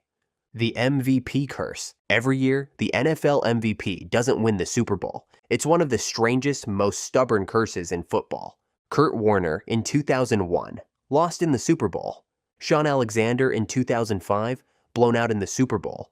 Tom Brady in 2007 lost on the helmet catch. Cam Newton, Matt Ryan, Lamar Jackson, all MVPs, all had their seasons end in heartbreak. From 1999 to 2021, 22 straight MVPs failed to win it all. Then came Patrick Mahomes. In 2023, he became the first player in 23 years to break the curse. MVP and a Super Bowl victory over the Eagles. He did it again in 2024, winning Super Bowl MVP and League MVP. So is the curse finally dead? Maybe. The announcer jinx. Every football fan knows, the moment a commentator says it, something bad is about to happen. He hasn't missed a kick all season. Clang. Off the upright. He's never thrown a red zone interception. Pick, returned for a touchdown. This is the announcer jinx. The strange, almost supernatural belief that when a broadcaster praises a player too confidently, the universe flips the script. And it happens a lot. Take Tony Romo, known for predicting plays with eerie accuracy. In one game, he said, "He's got this in the bag," as a kicker lined up for a game winner. Missed. Or Chris Collinsworth casually praising a quarterback's poise. One play later, he fumbles the snap. It's not just a fan myth. Players believe in it. The NFL Black Cat Curse. November 4th, 2019. Giants versus Cowboys at MetLife Stadium. Suddenly, out of nowhere, a black cat sprints onto the field. Players just stand there, confused. The cat takes a lap, trots into the end zone, and disappears under the bleachers. The Giants were leading at the time. After the cat, they completely collapsed. The Cowboys went on a scoring spree and won the game. Fans brushed it off. Just a funny moment, right? But then came the curse. Since that black cat ran onto the field, NFL teams with cat mascots went on an unbelievable losing streak. Panthers, Bengals, Lions. Together, they went 1-14 in their next 15 games. The internet kept track. The cat team's curse became a running joke on Reddit, ESPN, even NFL broadcasts. Every time a cat team played at MetLife, fans joked, "He's still there, watching." The curse of Bobby Lane, Detroit Lions. This one, it's legendary. Not just because of who said it, but because it actually came true. Bobby Lane was the Detroit Lions' golden boy, a Hall of Fame quarterback, the face of a franchise that used to win a lot. But in 1958, something changed. The Lions traded him to the Pittsburgh Steelers. No warning, no loyalty, just gone. Lane was furious, and before leaving, he allegedly told reporters, "The Lions won't win for another 50 years. Most people thought he was just bitter. But then, the curse kicked in. The Lions, once a proud dynasty, became a punchline. They didn't win a single playoff game for 34 years. They haven't appeared in a Super Bowl ever. They went 0-16 in 2008. They had Barry Sanders and Calvin Johnson, and still couldn't win. Meanwhile, the Steelers, Bobby's new team, went on to become one of the most successful franchises in NFL history. Now here's the wild part. The 50-year mark? That would have been 2008. That's literally the year the Lions hit rock bottom with a 0-16 season. All because of one trade. The curse of the terrible towel, Pittsburgh Steelers. Some curses come from losing. This one, it comes from disrespect. The terrible towel isn't just a piece of fabric. In Pittsburgh, it's sacred. Started in 1975 by radio broadcaster Myron Cope, the towel quickly became the Steelers' spiritual weapon, waved like a battle flag in every big game. And over the years, teams learned a brutal lesson. You don't mess with the terrible towel. But some teams didn't listen. Take the Tennessee Titans in 2008. They dominated the Steelers in Week 16, clinched home field advantage, and during the celebration, Titans players stomped on the terrible towel. Big mistake. They didn't win another game that season. And the Steelers, they went on to win Super Bowl 43. Or how about the Bengals in 2005, when their wide receiver famously wiped his cleats with the terrible towel after a win in Pittsburgh.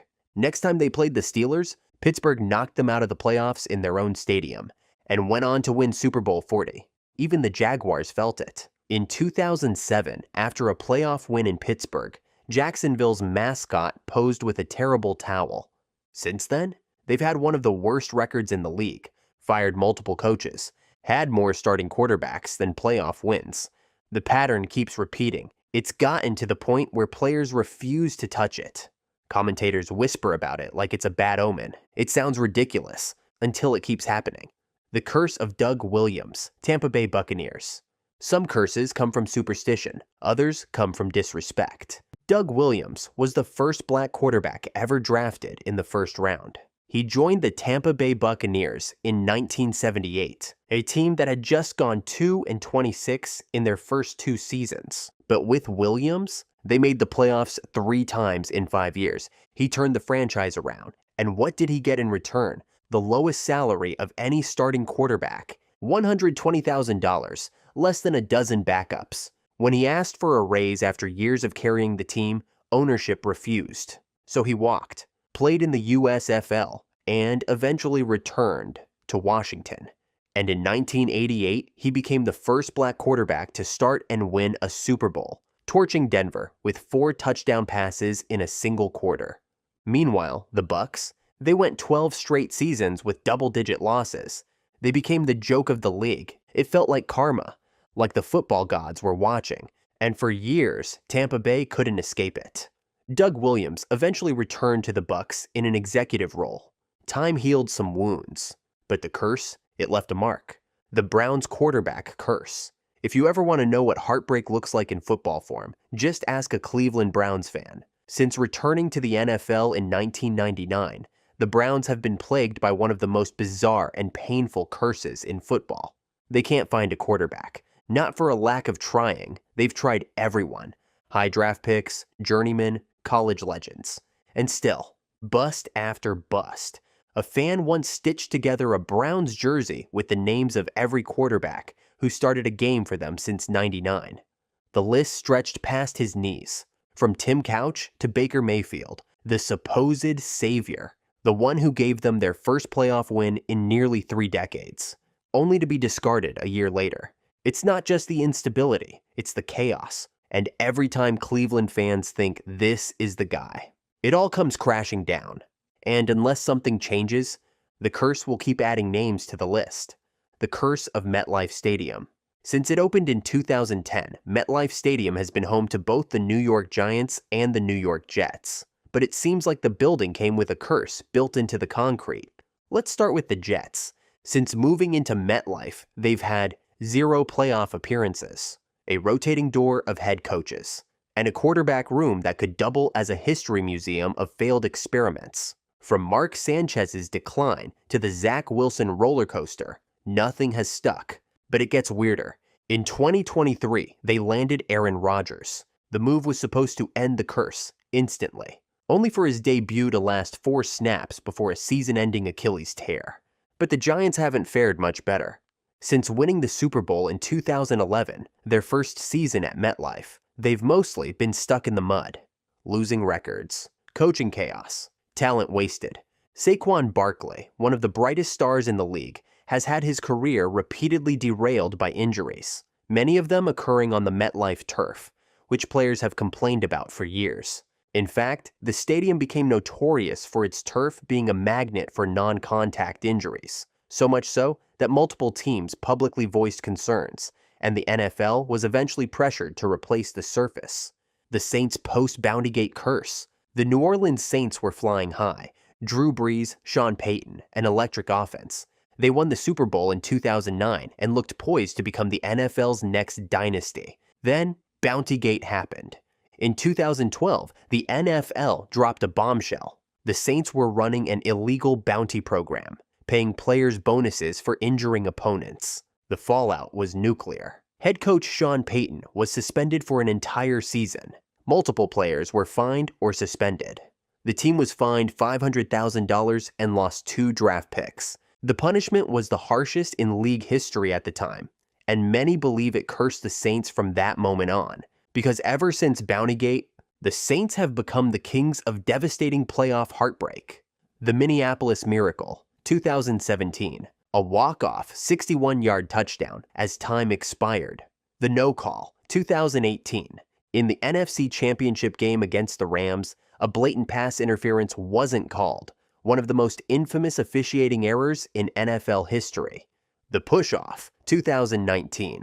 Against the Vikings again, tight end Kyle Rudolph appeared to push off to catch the game-winning TD in overtime. No flag, no chance to respond.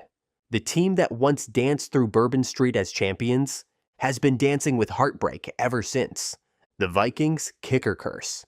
No team has suffered more from a single position than the Minnesota Vikings have from kickers. It began in 1998. The Vikings were unstoppable that year, 15-1 in the regular season.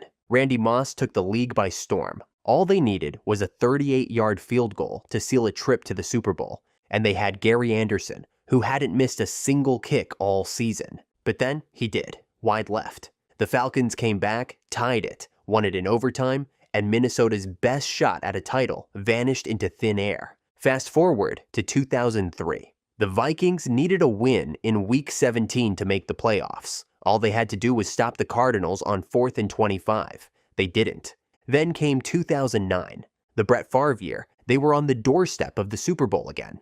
But after multiple fumbles and a brutal Favre interception, they lost in overtime to the Saints.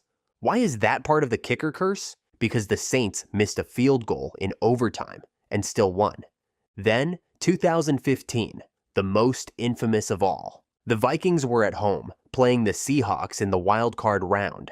But they had the win lined up, just a 27-yard field goal for the win. Blair Walsh lined it up and pushed it wide left. An all-time collapse. Fans stared in disbelief. If a game or a season comes down to a kick, Vikings fans already know how it ends. The Bills' Super Bowl curse. No team has ever made it to 4 straight Super Bowls, except the Buffalo Bills. And no team has ever lost all 4, except the Buffalo Bills. From 1990 to 1993, Buffalo was the most dominant team in the AFC, led by Hall of Famers like Jim Kelly, Thurman Thomas, Bruce Smith, and Andre Reed. But every single season ended in heartbreak. It started in Super Bowl 25. The Bills were inches from glory. Final seconds. Scott Norwood lined up a 47-yard field goal and missed it. Wide right. The Giants won. Buffalo's dream died. The next year, they ran into Washington and got dominated, 37-24. Year after that, they met the Cowboys, got blown out, 52-17. At that point, people thought they couldn't possibly make it back. But in 1993, they did. 4 straight Super Bowls. And once again, they faced Dallas. The Bills actually led 13-6 at halftime. Then the wheels fell off. 30 unanswered points. Another Super Bowl loss. Since then, they haven't been back, not even close. Josh Allen brought new life to Buffalo. But every time they seem on the verge of greatness, something goes wrong. They were the best team in the league for 4 straight years, and they have nothing to show for it. The Cowboys' post-90s curse. There was a time when America's team ruled the NFL. From 1992 to 1995, the Dallas Cowboys were a dynasty. 3 Super Bowls in 4 years, Troy Aikman, Emmitt Smith, Michael Irvin. But since that last title in 1995, nothing. Not one NFC Championship appearance. They've had Pro Bowl quarterbacks, stacked rosters, but every single time, something goes wrong. In 2014, it was Dez caught it, but didn't. In 2016, rookie sensation Dak Prescott went 13-3 and lost to Aaron Rodgers in a heartbreaker. In 2022 and 2023, back-to-back playoff losses to the 49ers. When the lights get bright, they fall apart. The curse of Dan Marino's successor. Dan Marino didn't just throw a football, he launched it like a missile. Over 61,000 yards, 420 touchdowns. But there's one stat that haunts the Dolphins forever: 0 Super Bowl wins. And when he retired in 1999, the real curse began. Because since Marino left, the Dolphins have cycled through 25-plus starting quarterbacks in just over 2 decades. And not a single one has come close to matching Marino's magic. Every time they think they've found the guy, injuries, regression. The Dolphins have only made the playoffs 5 times since Marino's retirement. Marino was a once-in-a-lifetime talent, but it's almost like his exit left a void the franchise can't refill.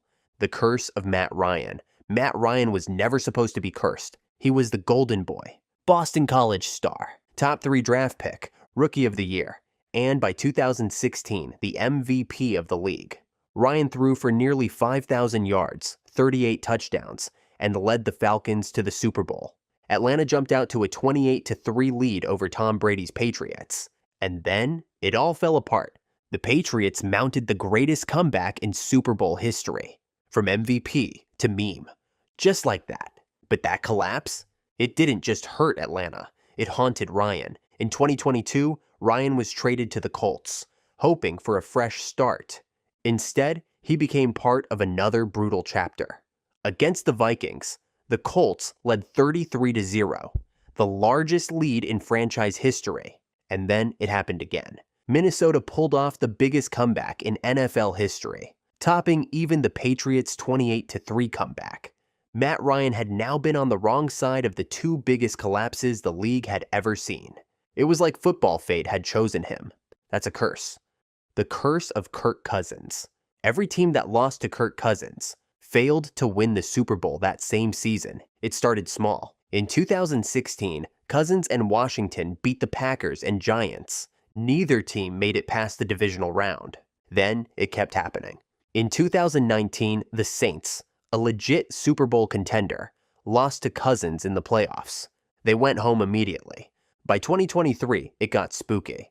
That year, the 49ers and Packers both lost to Cousins in the regular season. The Niners were stacked. Elite defense, top-tier weapons, Brock Purdy playing lights out. They made it to the Super Bowl. But in the biggest game of the year, they collapsed in the second half and lost to the Chiefs. The curse held strong.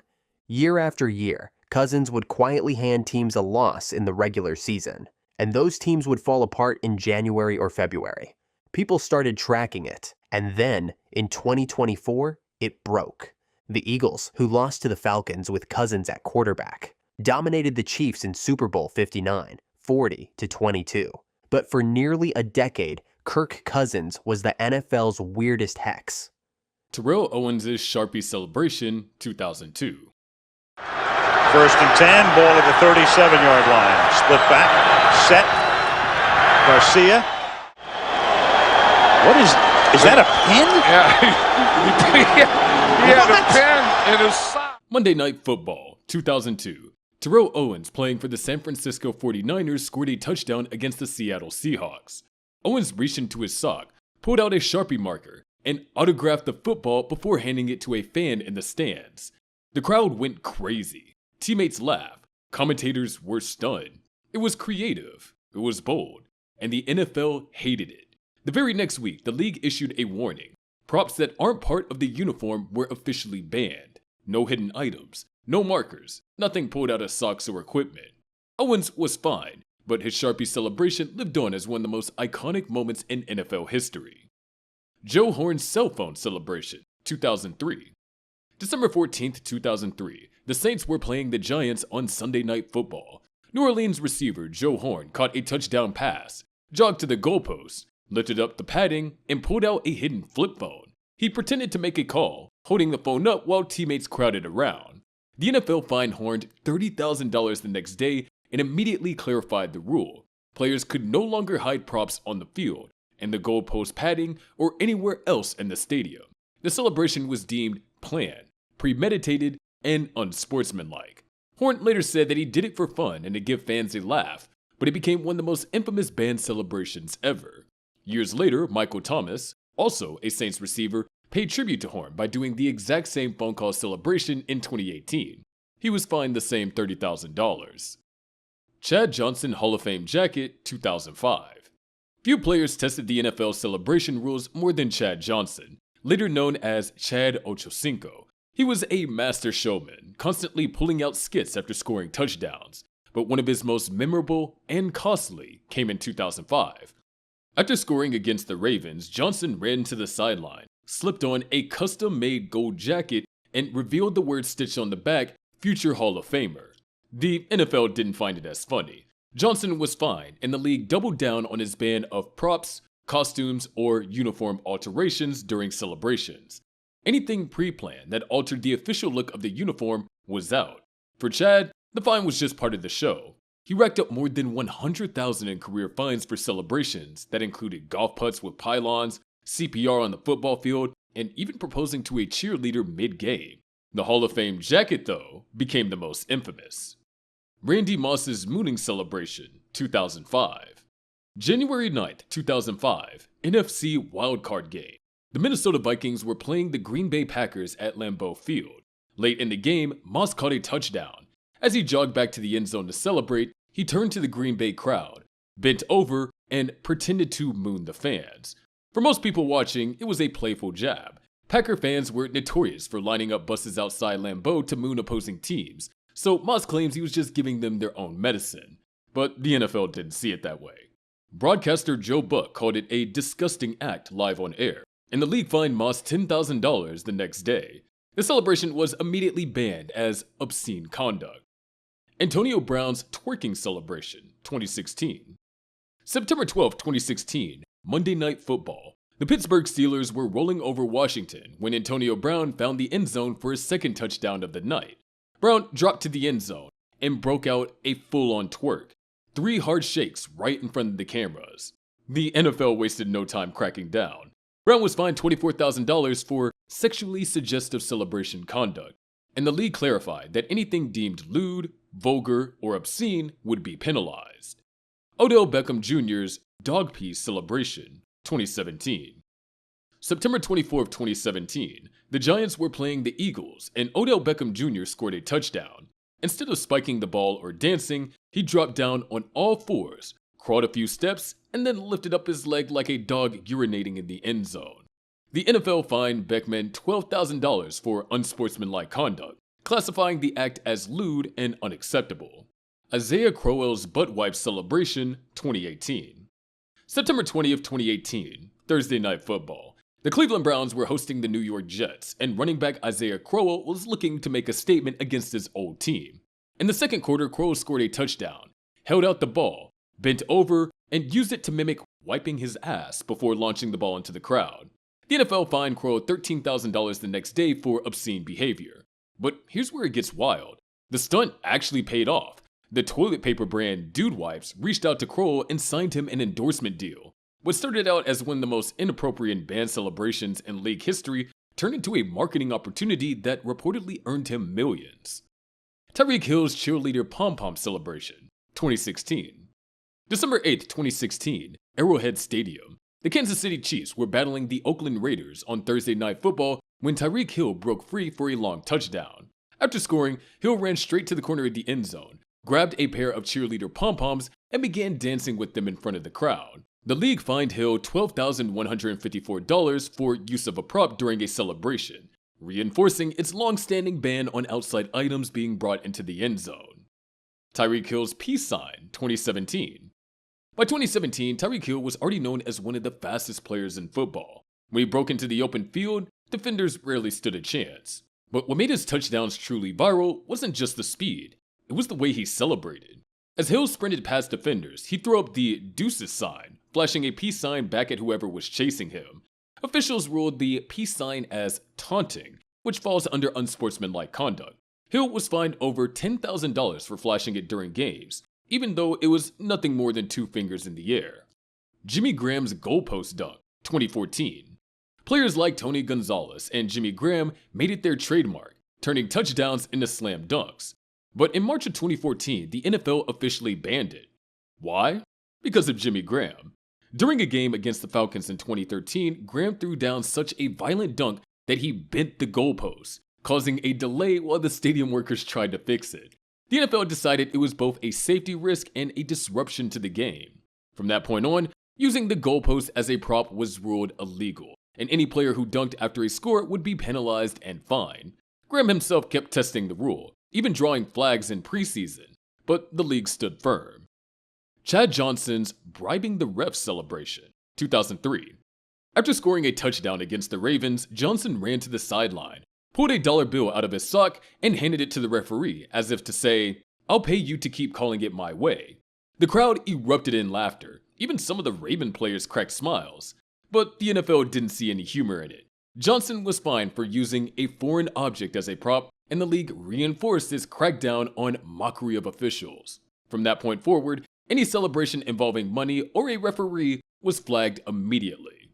Joe Burrow's cigar celebration, 2020 and beyond.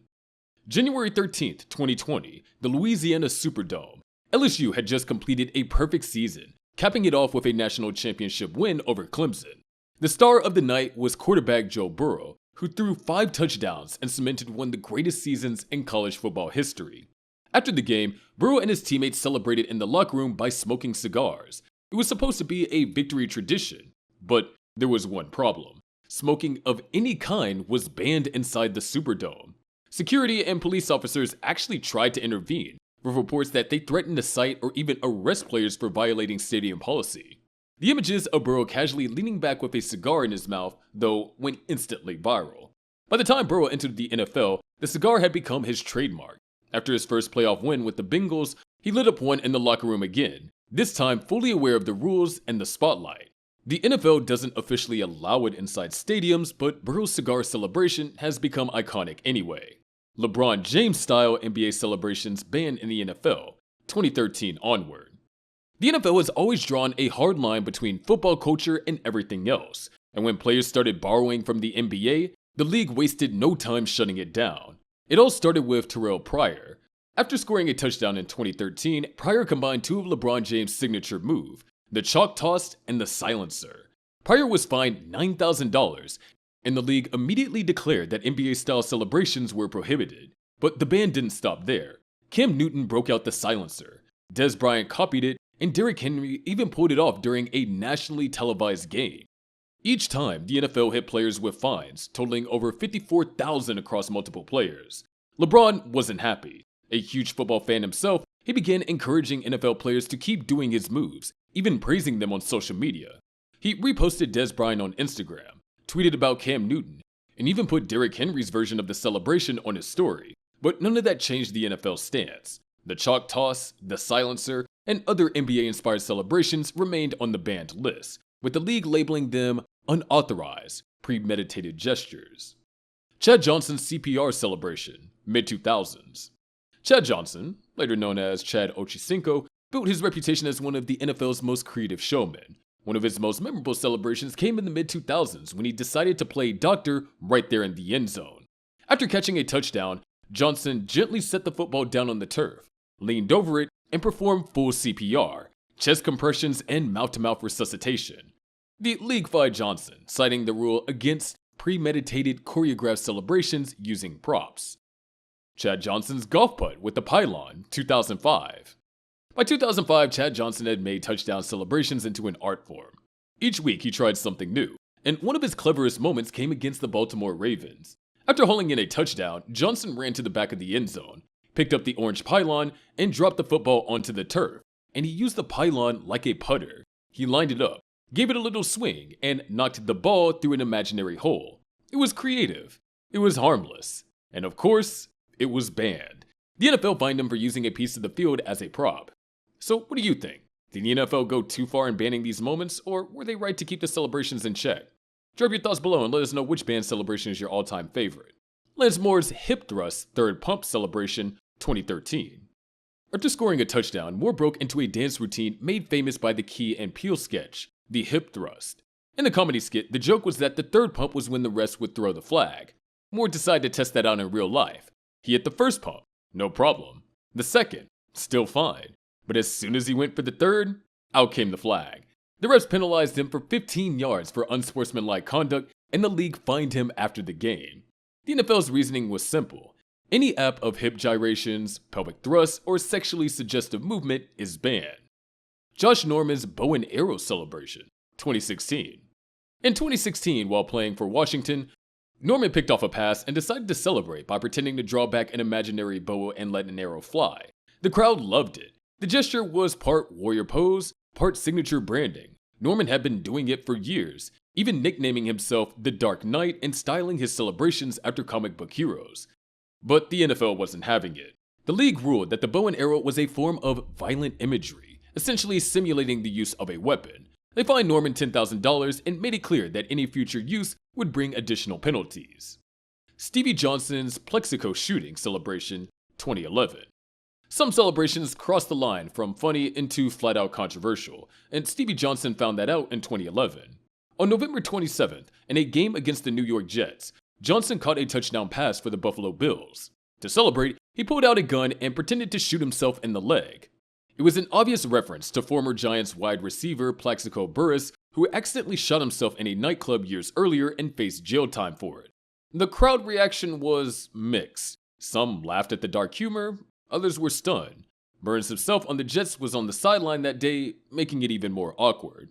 The NFL wasted no time penalizing Johnson. He was fined $10,000 for inappropriate and offensive imagery, with the league clarifying that anything simulating weapons or violence was strictly prohibited.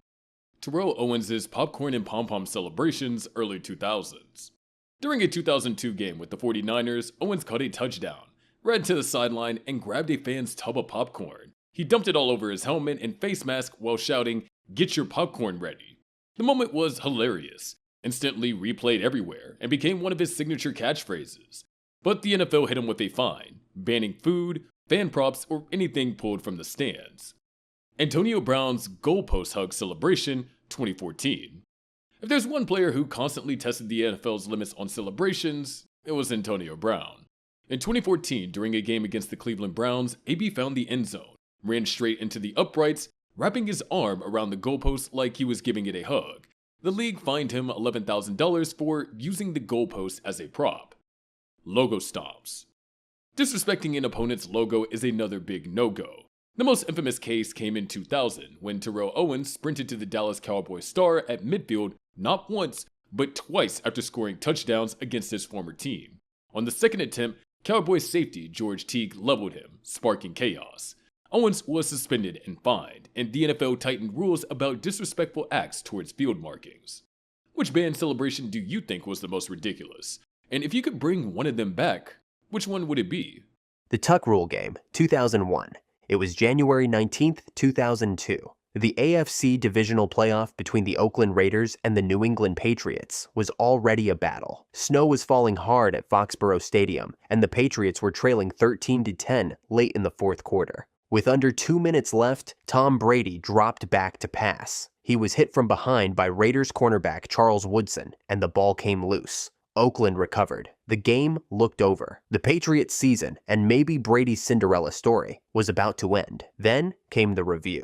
After several minutes under the hood, referee Walt Coleman announced that Brady's fumble was being overturned. The ruling cited an obscure clause in the rulebook known as the Tuck Rule. According to that rule, a quarterback's forward arm motion that had not yet been completed, even if he was bringing the ball back toward his body, still counted as an incomplete pass. Almost no one watching had ever heard of it, but the result stood. The Patriots kept the ball, tied the game, and won in overtime on a clutch kick by Adam Vinatieri. They would go on to win their first Super Bowl 2 weeks later. That moment didn't just flip the outcome of a playoff game. It launched the most successful dynasty in NFL history, put Tom Brady on a path to greatness, and created a nationwide debate about how rules should be interpreted versus how the game should be played. The tuck rule was eventually eliminated in 2013, but the damage had already been done. The AFL-NFL merger, 1970. For most of the 1960s, pro football was split between two leagues, the established NFL and the upstart AFL,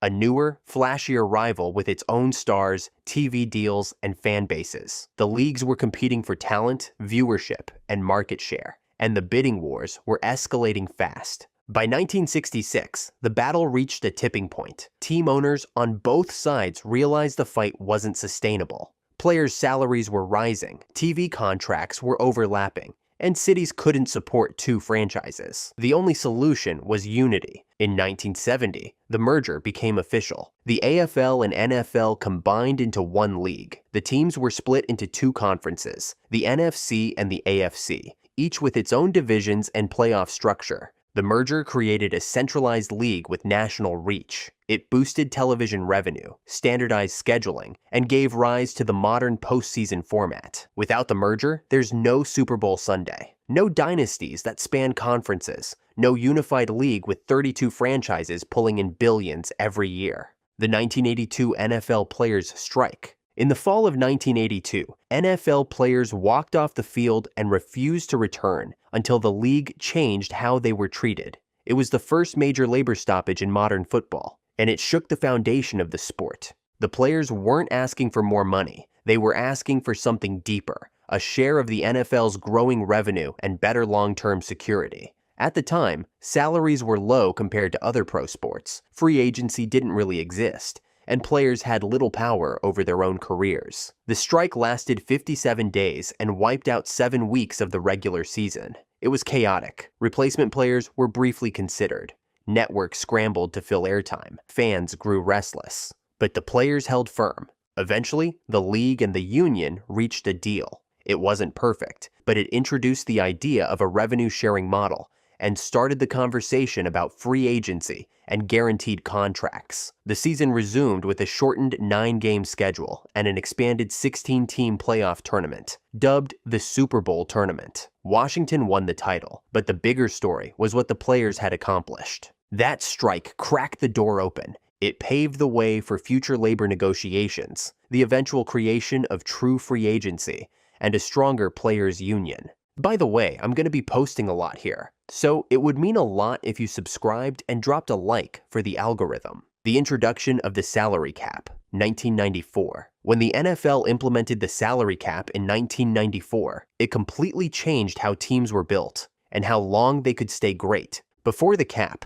deep-pocketed franchises could outspend their rivals and hoard talent. Big market teams had a clear advantage, and dynasties could be bought. But after years of labor disputes, including strikes in 1982 and 1987, the league and players' union agreed to a new system, free agency for players, and a salary cap to keep rosters balanced. The cap put a hard limit on how much teams could spend on player contracts each year. Suddenly, every front office had to make tough decisions. Do you pay your star quarterback and lose 2 defensive starters? Do you cut a Pro Bowler to stay under the number? It forced creativity. General managers had to think long-term. Contract restructures, cap hits, dead money, all became part of the new NFL language. It also brought unexpected parity. In the years that followed, more teams reached the Super Bowl. More worst-to-first turnarounds happened, and small market teams became legitimate contenders. The cap didn't just level the playing field.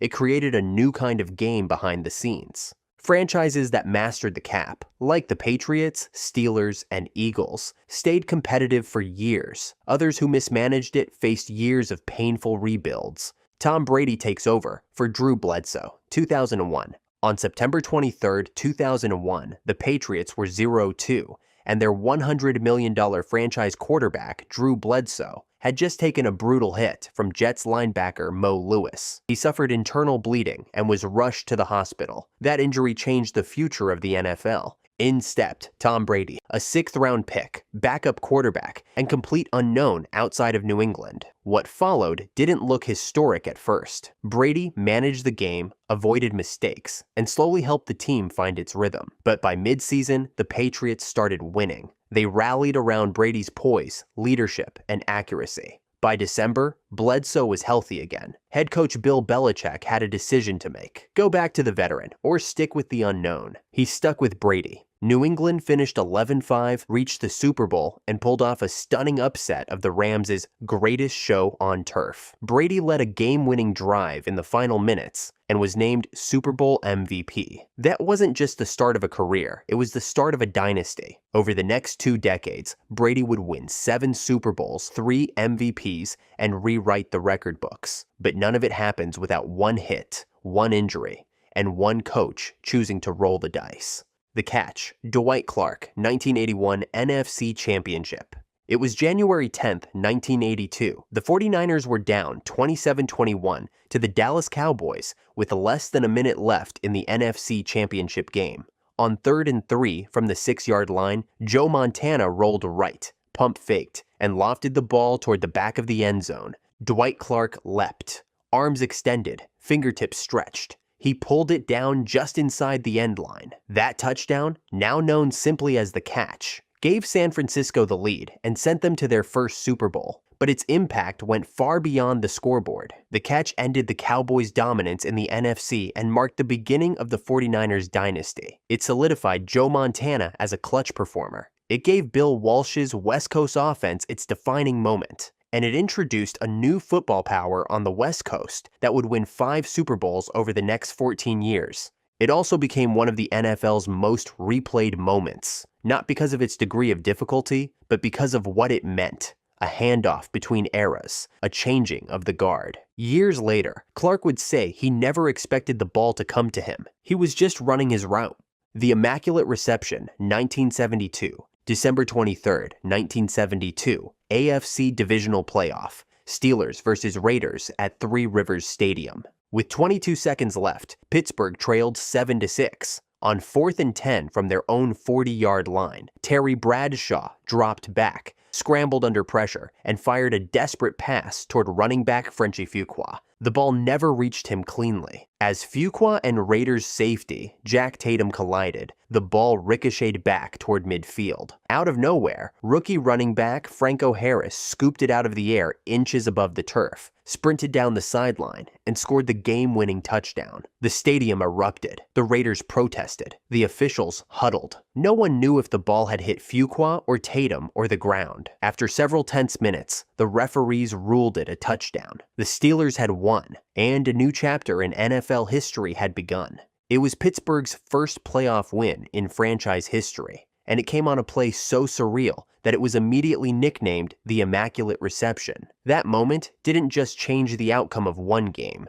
it jump-started a dynasty. Over the next 8 seasons, the Steelers would win 4 Super Bowls and become the league's gold standard. To this day, debate still lingers over whether the play was legal under the rules of the time. Colin Kaepernick kneels during National Anthem 2016. On August 26, 2016, during a preseason game between the 49ers and Packers, Colin Kaepernick remained seated on the bench during the National Anthem. The moment went largely unnoticed at first, but when asked afterward, Kaepernick explained his reasoning plainly. He was protesting police brutality and systemic racism in America. The following week, he began kneeling instead of sitting after consulting with former Green Beret and NFL player Nate Boyer, who told him kneeling would show respect while still making a statement. That single adjustment turned the moment into a movement. What followed was one of the most polarizing stretches in modern NFL history. Some saw Kaepernick's protest as a powerful stand for justice. Others saw it as disrespectful to the flag and the military. The league found itself at the center of a national cultural debate, as other players joined in, kneeling, raising fists, or staying in the locker room during the anthem. The backlash was swift. Kaepernick opted out of his contract after the season, but he never played another snap in the NFL. Many believed he was blackballed for his activism. His protests sparked years of conversation, not just in sports, but across politics, media, and entertainment. The NFL, initially silent and hesitant, eventually acknowledged the issues he raised, especially after the nationwide protests of 2020. The Saints Bountygate scandal, 2012. In 2012, the NFL dropped a bombshell. A league investigation revealed that the New Orleans Saints had operated a bounty system from 2009 to 2011, a program where defensive players were financially rewarded for injuring opponents. Hits that knocked quarterbacks out of games were worth the most. The system had been run by defensive coordinator Greg Williams, with the knowledge of several coaches and players. The NFL called it a violation of the league's integrity of the game.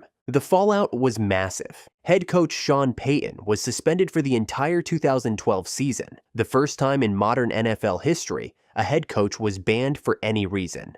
Greg Williams was suspended indefinitely. General manager Mickey Loomis and several players, including linebacker Jonathan Vilma, received multi-game suspensions. The scandal sent shockwaves through the league. It painted the Saints' Super Bowl winning defense in a new light, and raised uncomfortable questions about the culture of violence in football. But it also forced a reckoning. In the years that followed, the NFL rewrote its player safety rules. Helmet-to-helmet hits, late shots on quarterbacks, and unnecessary roughness penalties increased. Fines were handed out weekly.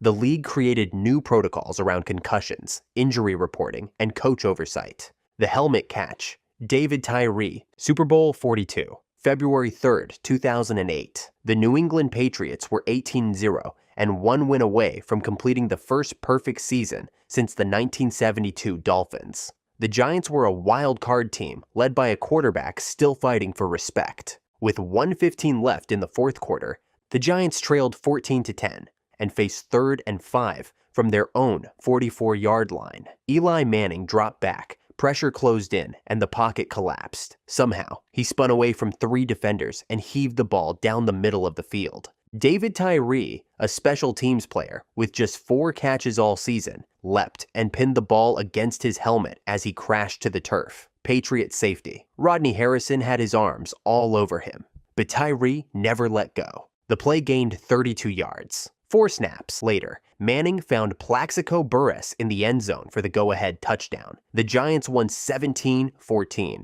The perfect season was over, and the Patriots' bid for immortality vanished. The helmet catch became one of the most iconic plays in NFL history, not just because of its degree of difficulty, but because of its impact. It ended what could have been the greatest team of all time and turned Eli Manning from a question mark into a legend. The hit that changed everything. Darryl Stingley, 1978. It was a preseason game on August 12, 1978. The New England Patriots were facing the Oakland Raiders. On a routine crossing route, wide receiver Darryl Stingley leapt for a pass and never got up again. As the ball arrived, Raiders safety Jack Tatum delivered a crushing hit to Stingley's upper body. There was no flag, no penalty, no fine, but the consequences were permanent. Stingley fractured 2 vertebrae in his neck and was left paralyzed from the chest down. He was just 26 years old. At the time, the NFL prided itself on violence. Big hits were celebrated. There were no rules protecting receivers over the middle, no restrictions on helmet contact, and little regard for long-term health. But Stingley's injury changed the conversation. The hit became a turning point in how the league viewed safety, even if the response came slowly. Over time, new rules were introduced to protect defenseless receivers. Spearing was outlawed. Helmet-to-helmet contact became a penalty. Eventually, the NFL adopted a full player safety initiative. Stingley never regained the ability to walk. He never publicly blamed Tatum, and in the years that followed, he became a symbol of the game's hidden cost. The risk every player takes with every snap. The expansion of instant replay, 1999. In 1999, the NFL brought back something that had once been scrapped, instant replay. But this time, it came with a new system, coaches' challenges, red flags, and a formal process for correcting on-field mistakes. The idea was simple. If a team believed the officials got a crucial call wrong, they could challenge it. A referee would review the play on a sideline monitor and make a decision based on clear visual evidence. Each coach had 2 challenges per game, with a third if both were successful. The system didn't just change how games were officiated, it changed how they were watched. Every close play became a moment of suspense. Fans learned to wait before celebrating. Broadcasters showed a dozen angles. Coaches adjusted how they used timeouts, knowing one could buy them a game-altering review. Referees, once the final word on the field, became part of a larger, camera-driven process. It also sparked debates. Some argued it slowed the game down, others believed it didn't go far enough. Over the years, the replay system expanded further, adding automatic reviews for scoring plays, turnovers, and even brief experiments with reviewing penalties. The move of the Browns to Baltimore, 1996. In November 1995, Cleveland fans were blindsided. Team owner Art Modell announced he was relocating the Browns to Baltimore for the 1996 season. Just like that, one of the NFL's most storied franchises, with a rich history and fiercely loyal fan base, was leaving its city behind. The backlash was immediate and explosive. Cleveland fans protested, politicians got involved, lawsuits were filed. The team finished the season in a half-empty stadium, filled with angry chants and flying debris. It wasn't just about football, it was about identity, pride, and betrayal. But what followed changed how the NFL handles relocations forever. After intense negotiations, the league struck a deal. The Browns' name, colors, and history would remain in Cleveland. The franchise would go on a 3-year hiatus, and a new Browns team would return in 1999 as an expansion club with all the original branding intact. Meanwhile, Modell's team became the Baltimore Ravens, a brand new franchise on paper, but one that inherited the players, coaches, and infrastructure from Cleveland. Within 5 years, they won a Super Bowl. The move set a precedent. No other NFL relocation has come with such a compromise. It created a model where cities could retain the rights to their team's identity, even after the physical franchise left. It also showed how deeply a team can be tied to a city's culture, and how painful it is when that bond is broken. Patrick Mahomes' 2018 breakout season. In 2018, Patrick Mahomes didn't just become a star, he changed what the quarterback position looked like. In his first season as a full-time starter, Mahomes threw for 5,097 yards and 50 touchdowns, becoming just the third quarterback in history to hit both marks in a single year. He made throws that didn't seem physically possible. Sidearm lasers, no-look passes, off-platform bombs while scrambling away from pressure. It wasn't just production, it was style and swagger, and something entirely new.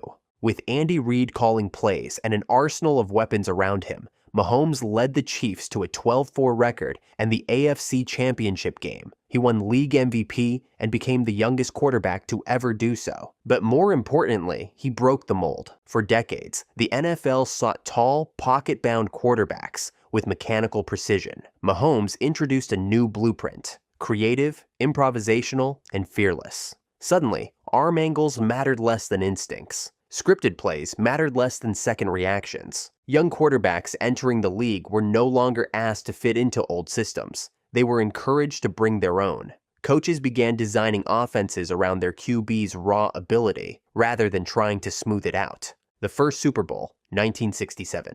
On January 15, 1967, the Green Bay Packers faced the Kansas City Chiefs in the first ever AFL-NFL World Championship game, a matchup that would later be renamed the Super Bowl. The stadium in Los Angeles wasn't even sold out. The game aired on 2 competing networks. The hype was minimal compared to what it would become. But what took place that day laid the foundation for the biggest sporting event in American culture. Vince Lombardi's Packers won decisively, 35-10, asserting NFL dominance over the younger AFL. But the game itself was just the beginning. Television ratings proved there was a massive appetite for a single national championship. Within a few years, the Super Bowl evolved into an American institution, with massive halftime shows, iconic commercials, and weeks of non-stop media coverage. It became the one game that even non-football fans tuned in for. More than a title game, the Super Bowl became the league's brand. Its global reach helped the NFL pass baseball as America's most watched sport. Every franchise began building with one goal in mind, not just to win games, but to win that game. What started as an awkward experiment in 1967 is now the most watched annual broadcast in the United States. Ray Rice elevator video, 2014. In February 2014, Ravens running back Ray Rice was arrested after an altercation with his then-fiancée, Jenna Palmer, in an Atlantic City hotel. Security footage showed Rice dragging her unconscious body out of an elevator. The NFL initially suspended him for just 2 games, a decision that sparked immediate outrage. But then came the second video. Released by TMZ in September, the footage showed the full incident inside the elevator, Rice striking Palmer with a punch that knocked her out cold. The reaction was swift and seismic. The Ravens terminated his contract. The NFL suspended him indefinitely. League Commissioner Roger Goodell came under intense scrutiny for the league's mishandling of the case. It wasn't just a scandal, it was a reckoning. The NFL faced a tidal wave of criticism from fans, sponsors, media, and politicians. Questions about the league's culture, its policies on domestic violence, and its commitment to player accountability dominated headlines. In response, the NFL overhauled its personal conduct policy. It introduced a 6-game baseline suspension for first-time domestic violence offenses and created a dedicated conduct committee.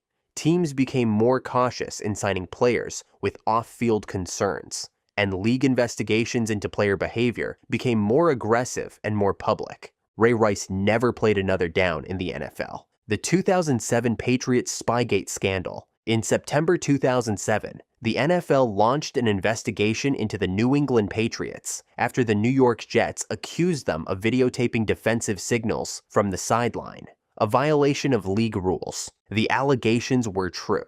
The Patriots had filmed opponents' hand signals for years, compiling data to help decode defensive schemes in real time. Head coach Bill Belichick was fined $50,000, the largest fine ever given to a coach. The team lost a first-round draft pick. The scandal became known as Spygate, and it cast a shadow over one of the most dominant franchises in NFL history. The timing made it worse. That same season, the Patriots would go 16-0 in the regular season and fall just short of a perfect year in Super Bowl 42.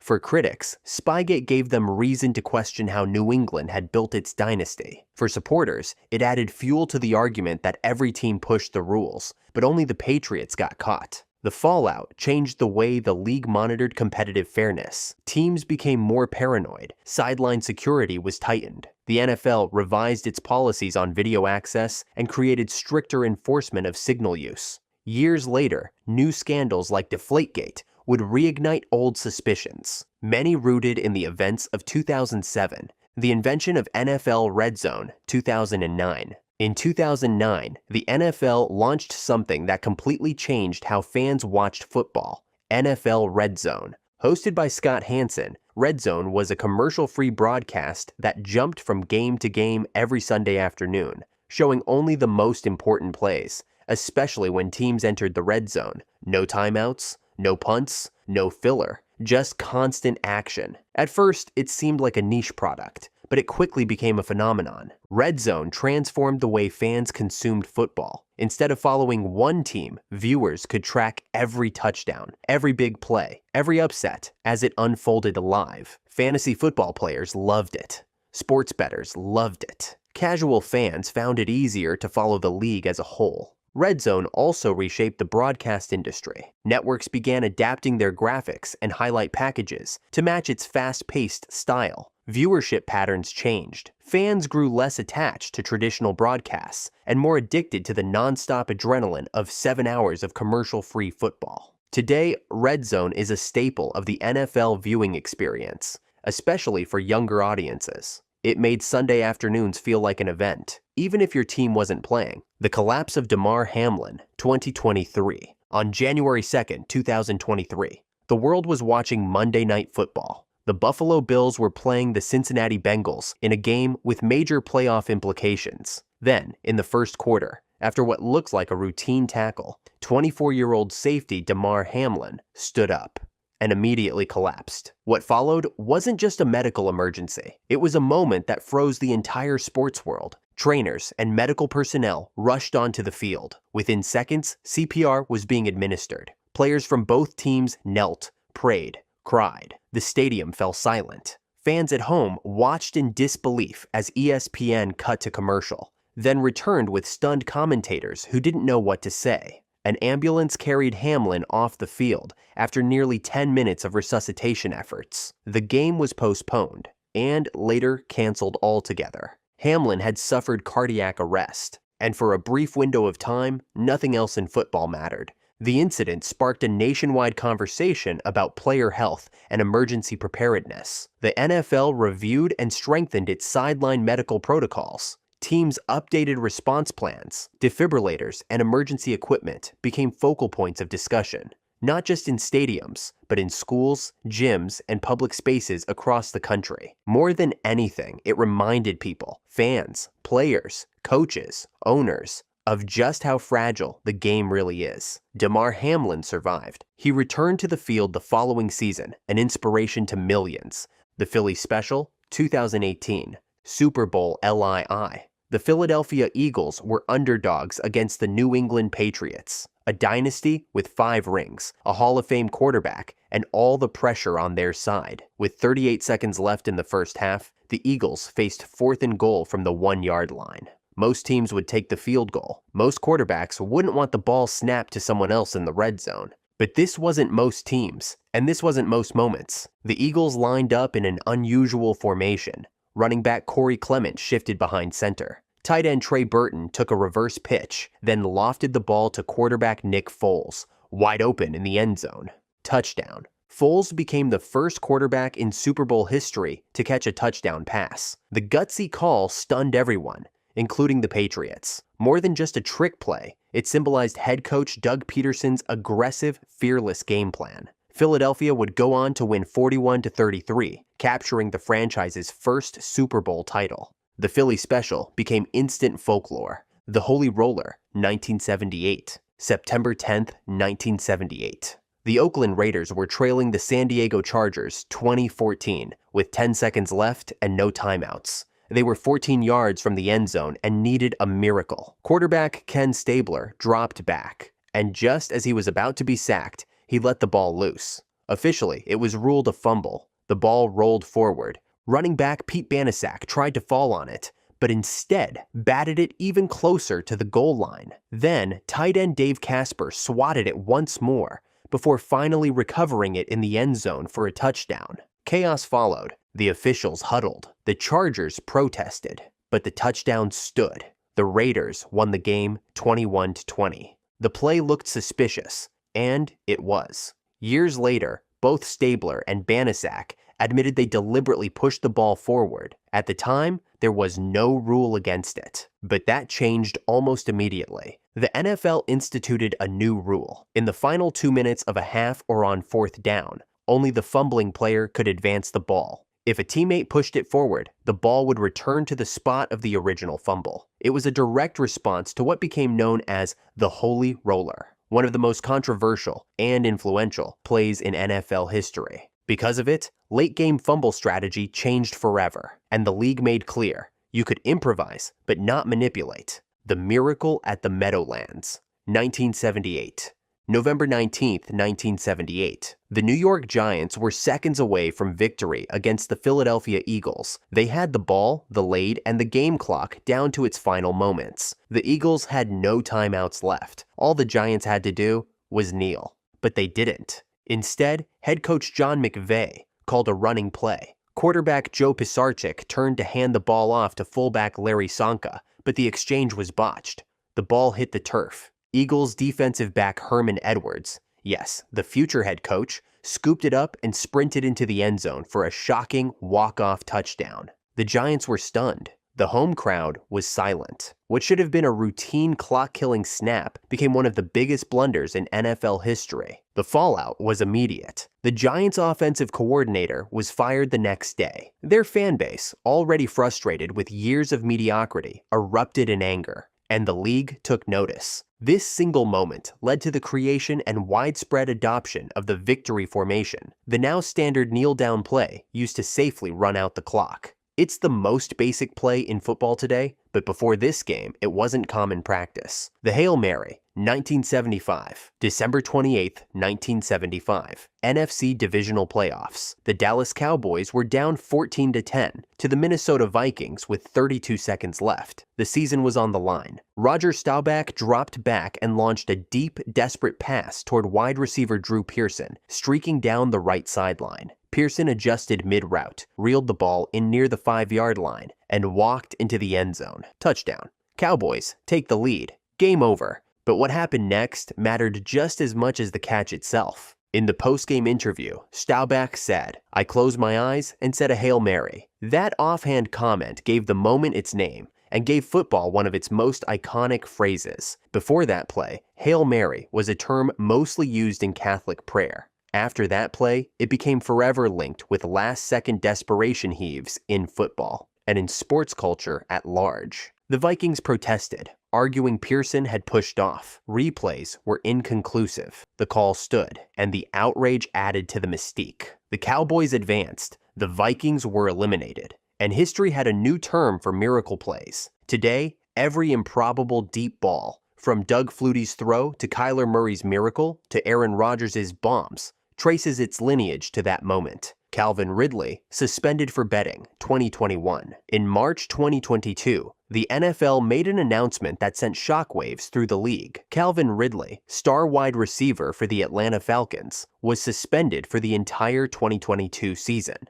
The reason? He had placed bets on NFL games, including games involving the Falcons, during a 5-day period while he was away from the team on the non-football illness list. The league's investigation found no evidence of inside information or game manipulation. Ridley said he bet just $1,500 and didn't believe he was doing anything wrong, but the punishment was clear and severe. The NFL made an example out of him. At the time, sports betting was rapidly expanding across the U.S., with teams and stadiums striking partnerships with sportsbooks. Fans could now legally wager on games in real time from their phones. But for players, the rules hadn't changed. Betting on games was strictly forbidden. Ridley's suspension was a message. The league wanted to reinforce a clear boundary between the sport and the betting industry, fueling its revenue growth. Protecting the integrity of the game became the official line. The backlash was fierce. Critics pointed out the contrast between Ridley's year-long ban and shorter suspensions, given for more serious off-field incidents. But the precedent was set.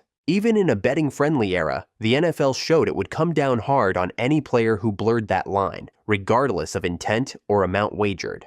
Congress grills, the NFL about concussions. 2009. In October 2009, the NFL found itself in an unfamiliar place, not on the field, but under oath. The U.S. House Judiciary Committee summoned league executives, doctors, and former players to testify about one thing: concussions. For years, the NFL had downplayed the link between football and long-term brain damage. League-funded research claimed there was no evidence that repeated concussions led to chronic traumatic encephalopathy, CTE. But players were suffering and dying, and the science was catching up. Then came the hearing. Lawmakers pressed the NFL on why it denied mounting evidence from independent researchers. They questioned the league's motives, its handling of player safety, and the credibility of its in-house medical committees. Representative Linda Sanchez famously compared the NFL to big tobacco, accusing it of using studies to deny the obvious connection between football and head trauma. The hearing wasn't just performative. It exposed cracks in the league's stance and forced real change. Just weeks later, the NFL updated its concussion protocols.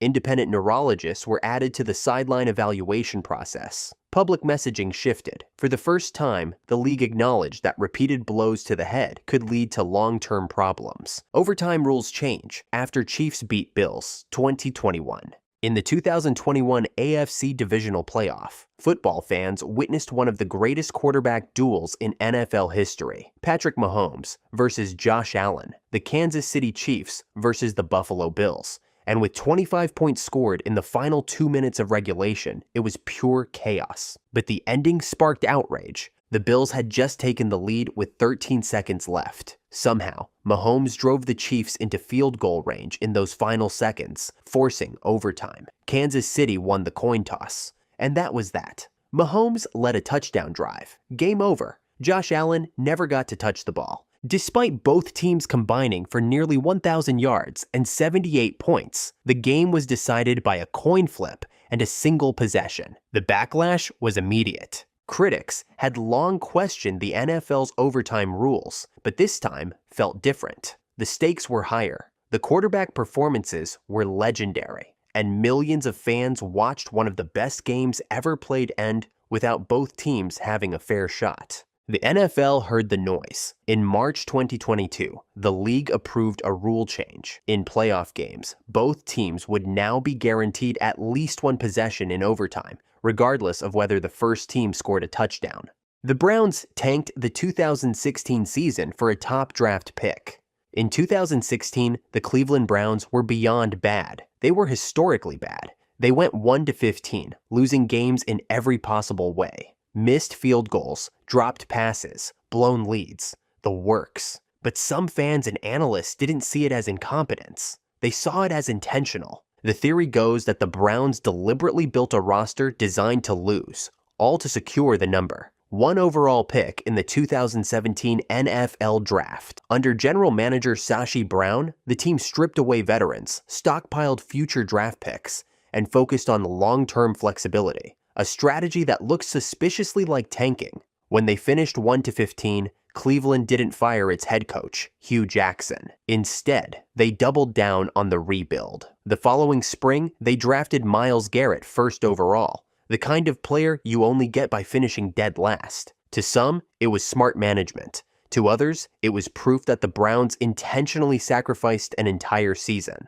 The franchise denied it, but the results spoke for themselves. A lost year, a top draft pick, and the start of a new era. Was it a conspiracy or just creative rebuilding? Either way, the Browns' 2016 season remains the textbook case of how to tank without ever admitting it. Tom Brady's secret concussions. In May 2017, one of the strangest NFL conspiracy theories gained traction, and it came not from an anonymous fan forum, but from Tom Brady's own household. Brady's wife, Gisele Bündchen, said in an interview that her husband had suffered multiple concussions during his career, including one during the 2016 season. The revelation shocked the football world because Brady had never once appeared on the Patriots' official injury report for a concussion. Not that year, not any year. That's where the conspiracy theory begins. According to skeptics, the New England Patriots, long accused of bending the rules to keep their stars on the field, covered up Brady's concussion history. The idea is simple.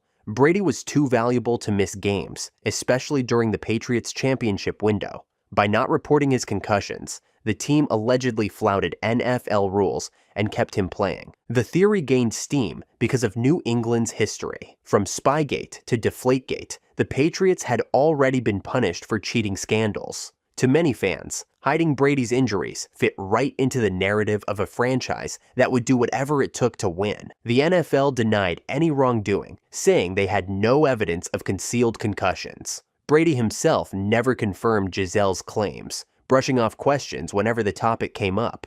But the damage was done. Once the idea of hidden concussions entered the conversation, fans couldn't unsee it. Whether it was truth or exaggeration, the theory stuck. If Tom Brady had concussions that were never reported, it wouldn't just be a Patriots problem. It would be a league-wide problem, undermining the NFL's entire concussion protocol system. The Seahawks' mysterious play call, Super Bowl 49. Few plays in NFL history have sparked more conspiracy theories than Seattle's final offensive snap in Super Bowl 49. The Seahawks were at the 1-yard line, trailing the Patriots by 4, with just 26 seconds left. They had Marshawn Beast Mode Lynch in the backfield, one of the most unstoppable short yardage runners in football. Everyone expected a handoff. Instead, Seattle called a slant pass. Russell Wilson threw it, and Malcolm Butler of the Patriots intercepted it, sealing New England's win. Immediately, fans around the world asked the same question: why pass? That's where the conspiracy theory was born. Some believe the NFL influenced the call. The reasoning: Marshawn Lynch, famously uncooperative with media, would almost certainly have been Super Bowl MVP if he scored. Instead, Russell Wilson was seen as the face of the franchise and a more marketable champion. By calling a pass play, the theory goes, Seattle had a chance to make Wilson the hero and keep Lynch out of the spotlight. Skeptics also point to how unusual the decision was. Coaches almost always run in that scenario, especially with an elite power back. Even Patriots defenders admitted afterward they expected a handoff. Of course, Pete Carroll and Seattle's staff have always defended the call as a football decision. They argued that with only one timeout left, they wanted to save a rushing attempt for later if necessary. But for conspiracy theorists, the explanation never rang true. To this day, Super Bowl 49 lives in NFL lore. Not only as one of the greatest games ever played, but as the stage for one of its most enduring what-ifs. The 25-point comeback, too good to be true? Super Bowl 51 gave us one of the most unforgettable games in NFL history. The Atlanta Falcons led the New England Patriots 28-3 late in the third quarter. The game looked over. No team had ever come back from more than 10 points in a Super Bowl. And yet, Tom Brady and the Patriots staged an impossible rally, scoring 31 unanswered points to win 34-28 in overtime. For most fans, it was the ultimate lesson in not counting out Brady and Belichick. But for conspiracy theorists, the comeback was too perfect. The theory is that the NFL wanted a dramatic storyline, the greatest quarterback of all time mounting the greatest comeback in Super Bowl history. Some versions even went further, pointing to Brady's personal connection with then-President Donald Trump. The speculation, the league or higher powers influenced the outcome to deliver Brady and the Patriots another title, cementing his legacy with a storybook finish. Fans who buy into the theory point to Atlanta's bizarre collapse, conservative play calling, blown assignments, and the infamous sack on Matt Ryan that pushed the Falcons out of field goal range when one kick might have iced the game. To skeptics, it looked less like bad luck and more like a script. Of course, the reality is simpler. New England executed perfectly while Atlanta melted under the pressure. But because of how unlikely the comeback was, the conspiracy lives on. For believers, 28-3 wasn't just a choke job. It was proof that maybe, just maybe, the NFL wanted its most marketable dynasty to have the most marketable win. Covering up star PEDs. One of the longest-running conspiracy theories in the NFL doesn't focus on a single game or player, but on the league itself. The theory claims that the NFL is selective in how it enforces performance-enhancing drug PED rules, punishing fringe players publicly, while sweeping superstar cases under the rug. The argument is built on patterns. Every season, fans hear about backup linemen or special teamers getting suspended for 4 games after failing a test. But it's far rarer to see MVP caliber names show up on those lists. Conspiracy theorists believe that's not a coincidence. They argue the league has too much money tied up in stars, too much marketing power invested in players like quarterbacks and record-setting receivers, to risk tarnishing their images. Fueling the speculation is the secrecy of the NFL's testing program. While the league says all players are subject to random testing, the process is controlled behind closed doors, and results are rarely made public beyond the official suspensions. For skeptics, that lack of transparency leaves a room for doubt, especially when great players maintain peak performance deep into their 30s. Something that seems biologically rare without some kind of enhancement. The NFL has repeatedly denied any kind of favoritism, insisting that the testing system is independent and applies equally to everyone. But conspiracy theorists point to the financial incentive. Would the league really want a Super Bowl week derailed because its biggest star was suspended? Whether you believe it or not, the idea that the NFL protects its stars is a theory that won't go away, in part because every time a role player gets suspended while a star never does, the conspiracy feels like it has just a little more weight. The fix is in. The NFL is scripted entertainment. This is the big one. The conspiracy that ties together almost every suspicious call, every bizarre storyline, and every too-perfect moment in NFL history. The theory is simple. The NFL doesn't just allow drama, it creates it. Proponents believe that games are manipulated behind the scenes, not unlike professional wrestling. The idea is that referees, officials, or even coaches subtly influence outcomes to maximize TV ratings, protect marquee players, and keep storylines alive. Want a big market team deep in the playoffs? A few favorable calls can make it happen. Need a Cinderella story for ratings? A questionable penalty can extend a drive. The theory gained mainstream attention thanks to author Brian Toohey, who's written extensively about sports leagues allegedly fixing games. According to believers, the NFL isn't really about pure competition. It's about entertainment. where the product is as carefully curated as a TV drama. Supporters point to examples like the Tuck Rule game, 2002, where Tom Brady's fumble was controversially ruled an incomplete pass, launching the Patriots' dynasty. Super Bowl 40, 2006, where even neutral fans criticized the officiating as one-sided toward Pittsburgh. The Saints' blown pass interference call, 2018 NFC Championship, which some believe was engineered to push the Rams into the LA Super Bowl for market value. Of course, the NFL denies any hint of scripting. Referees are full-time professionals now, and the league insists the drama comes from competition, not choreography. Still, the timing of certain calls and the uncanny storylines keep fueling suspicion. Whether it's blown calls, miracle comebacks, or two perfect endings, this theory lives on because it explains what every disappointed fan sometimes feels. That maybe, just maybe, the outcome was bigger than the players on the field. The Burt Emanuel rule. Before the Tuck rule, or the infamous missed pass interference in 2018, there was the Burt Emanuel catch, one of the earliest sparks for NFL conspiracy theorists about officiating and league motives. It happened in the 1999 NFC Championship game between the Tampa Bay Buccaneers and the St. Louis Rams. Late in the fourth quarter, Tampa Bay trailed 11-6, but was driving with a chance to win. Wide receiver Burt Emanuel appeared to make a clutch catch near midfield. He secured the ball, went to the ground, and rolled over. But replay showed the tip of the ball grazing the turf, even though Emanuel had full control. Officials overturned the call, ruling it incomplete. The drive stalled, Tampa lost, and the Rams, dubbed the greatest show on turf, advanced to the Super Bowl. That's where the conspiracy began. Buccaneers fans, and many neutrals, believed the NFL didn't want a low-scoring, grinded-out Bucs team in the Super Bowl. They wanted the high-flying Rams, who were more exciting for TV and marketing. The call, they argue, was the league's way of ensuring the right team advanced. Adding fuel to the theory, the NFL clarified the catch rule after the season, essentially admitting the Emanuel play would have been ruled a catch under updated rules. To conspiracy theorists, that looked like a cover-up after the fact. To this day, the Burt Emanuel rule remains one of the most debated officiating controversies in NFL history, and a go-to example for fans, convinced the league sometimes nudges outcomes in favor of better storylines.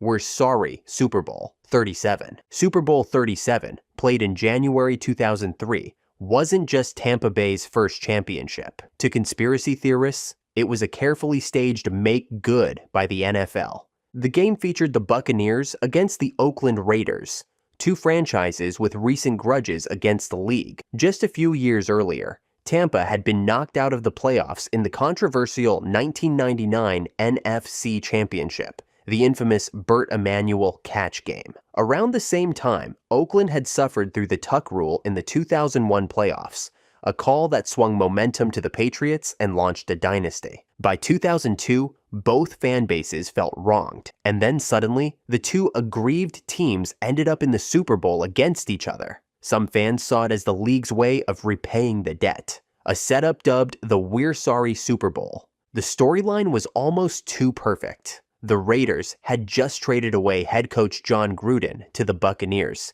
in a rare coach-for-draft picks deal. The Bucs, now led by Gruden, dominated the very Raiders team he had built, winning 48-21. It felt scripted. The Bucs avenged their heartbreak. Gruden got revenge against his old team, and both franchises got closure in one tidy cinematic game. Of course, in reality, Tampa's defense was historically great and simply overwhelmed Oakland's offense. But the neatness of the storyline, two teams with conspiracy baggage facing off with a recently swapped coach, still fuels whispers that the NFL made sure this matchup happened. Two black coaches and a Manning orchestrated history. Super Bowl 41 in February 2007 was historic for more than just the game. It featured the first matchup between two African-American head coaches, Tony Dungy of the Colts and Lovie Smith of the Bears. And it finally delivered Peyton Manning his long-awaited first Super Bowl ring. To many fans, it was the perfect story. History made on the sidelines. A beloved quarterback finally silencing critics, and a showcase game for one of the league's most popular franchises. But for conspiracy theorists, it was too perfect. The theory suggests that the NFL orchestrated this outcome to push a powerful narrative. For decades, the league had faced criticism about the lack of black head coaches in leadership roles. By having two African American coaches face off on the game's biggest stage, the NFL got to make history in a way that silenced some of those voices. On top of that, Peyton Manning had spent years being labeled as great but incomplete for never winning a championship. Giving him his first ring in this matchup tied a neat bow around the storyline. Critics of the theory point out the obvious. Both teams were elite. The Colts were 12-4 with Manning at his peak, and the Bears had the NFL's best defense and a strong running game. They earned their way in. Still, the narrative was so tidy that skeptics insist the league benefited too much for it to be coincidence. In the end, Indianapolis won 29-17. Dungy became the first African-American head coach to win a Super Bowl, and Manning got the legacy-defining championship. To believers, it was a scripted milestone. To everyone else, it was simply the natural outcome of two great teams colliding. Collusion against Kaepernick. No NFL conspiracy theory has been debated more in the last decade than Colin Kaepernick's absence from the league. Once a rising star who led the San Francisco 49ers to a Super Bowl appearance, Kaepernick found himself without a job after the 2016 season. The same year, he began kneeling during the national anthem to protest racial injustice and police brutality. The theory, shared by many fans and analysts, is that NFL owners conspired behind the scenes to keep him out of the league. Despite dozens of teams needing quarterbacks, Kaepernick never received a serious offer. He filed a grievance against the NFL in 2017, arguing that owners had colluded to blacklist him because of the political controversy surrounding his protests. Evidence supporting the theory includes leaked reports that owners discussed Kaepernick in private meetings, fears of backlash from fans, and political pressure, even from the White House. In 2019, the NFL reached a confidential settlement with Kaepernick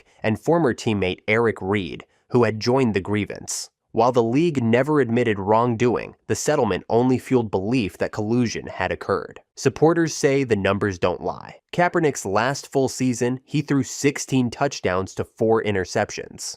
By talent alone, he was good enough to be a starter, or at least a backup. The fact that he hasn't played a down since 2016 is seen by many as proof of a coordinated effort to keep him out. For critics, it's less conspiracy and more business. Teams simply didn't want the media attention or controversy. But for those who believe in collusion, Kaepernick's case is one of the clearest examples of the NFL's owners aligning in silence to protect the league's image over a player's career. Headsetgate in Foxborough. By 2015, the New England Patriots already had a reputation. Spygate, Deflategate, and a long list of suspicions had cemented the idea that Bill Belichick's team was always pushing the limits of the rules. That's why, when the Pittsburgh Steelers faced New England in the 2015 season opener, and their coaching headsets suddenly went haywire, it felt like another chapter in the same book. Throughout the first half, Steelers coaches complained that their headsets were being flooded with the Patriots' own radio broadcast. Instead of play calls,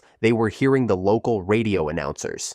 Communication between Pittsburgh's coaches and coordinators broke down, and the issue persisted until league officials intervened. The NFL quickly explained it away, blaming a stadium power issue caused by inclement weather. They insisted the Patriots had nothing to do with it. But for many fans, especially given New England's track record, the timing was just too suspicious. Why did this always seem to happen in Foxborough? Why did technical glitches so often benefit the home team? The Patriots denied wrongdoing, but conspiracy theorists have latched onto Headsetgate as proof that New England had tricks beyond just game planning. To this day, visiting teams still joke about expecting technical difficulties when playing at Gillette Stadium. Refs and Vegas, keeping games close. This conspiracy theory is as old as sports betting itself. The idea that NFL referees manipulate games to protect point spreads or keep matchups close for TV drama. The phrase Vegas knows has become shorthand among fans. A belief that somehow the odds makers and the referees are always in sync. The theory claims that officials use questionable penalties to extend drives, nullify big plays, or swing momentum in favor of whichever outcome benefits the betting line or television ratings. A late holding call, a mysterious pass interference, or a no call on a blatant foul can all feed the narrative that games are managed rather than purely played. Supporters of the theory point to games where suspicious officiating coincided with major swings in point spreads. They also note how the NFL's massive ties to gambling, including its more recent partnerships with sportsbooks, only deepen suspicion. After all, if billions of dollars are wagered every season, wouldn't there be pressure to make sure games stay interesting? The NFL and Referees Union strongly deny any such influence. Studies of penalty data haven't found systematic bias, and the league insists officiating mistakes are simply human error in a fast, complex game. Still, the timing of certain flags, especially in playoff games or primetime matchups, often fuels the chatter online. For believers, the argument is less about proving corruption and more about the feeling that games are nudged toward maximum drama. If Vegas odds always seem eerily accurate, conspiracy theorists argue, it's because referees help make sure they are. Locker room power out in 1994. Sometimes conspiracy theories don't need high stakes, just strange timing. One of the most peculiar came during the 1994 AFC divisional playoff game between the Miami Dolphins and San Diego Chargers. At halftime, the Dolphins returned to their locker room to find the lights had gone out. The power was completely down in their section of the stadium, forcing them to prepare for the second half in near darkness. The Chargers' locker room, meanwhile, had no such issue. The NFL explained it as a simple electrical glitch, but for Dolphins fans, it felt too convenient. Miami had controlled much of the first half, leading 21-6 at one point, before the Chargers stormed back to win 22-21. The suspicion? That someone in San Diego engineered the outage to rattle the Dolphins and tilt momentum in favor of the home team. There's no proof the Chargers were involved, and most dismiss it as coincidence. Still, the story has lived on in fan circles as one of the NFL's small conspiracies, a moment when outside factors may have influenced the outcome of a playoff game. Whether it was sabotage or bad wiring, the Dolphins never scored again after the blackout, and the Chargers advanced to their first and only Super Bowl. That timing is enough to keep the conspiracy alive. The Elway trade paranoia. The 1983 NFL Draft is remembered as one of the greatest quarterback classes in history. John Elway, Dan Marino, Jim Kelly, and more. But it's also the centerpiece of a conspiracy theory that still lingers decades later. John Elway was drafted number 1 overall by the Baltimore Colts, but he refused to play for them. He threatened to play baseball for the New York Yankees instead, forcing the Colts' hand. Eventually, they traded him to the Denver Broncos, where he became a legend. Here's where the conspiracy comes in. Raiders owner Al Davis claimed the league's commissioner at the time, Pete Rozelle, deliberately blocked a deal that would have sent Elway to the Raiders.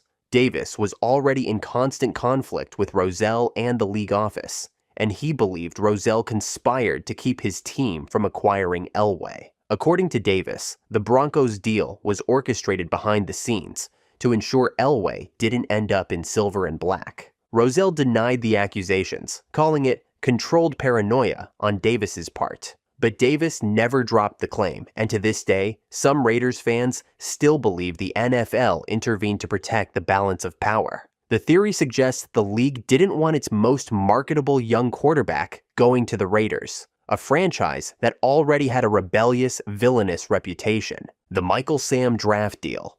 In 2014, Missouri defensive end Michael Sam made history as the first openly gay player to enter the NFL draft. His announcement was celebrated nationwide, and there was heavy media coverage leading up to draft weekend. But when the draft came, Sam slid all the way to the late 7th round, where the St. Louis Rams finally selected him. On the surface, it was a feel-good moment. Sam got drafted, the NFL could celebrate a milestone of inclusion, and the Rams became part of history. But almost immediately, conspiracy theories surfaced. The theory goes that the NFL wanted to ensure Sam was drafted no matter what.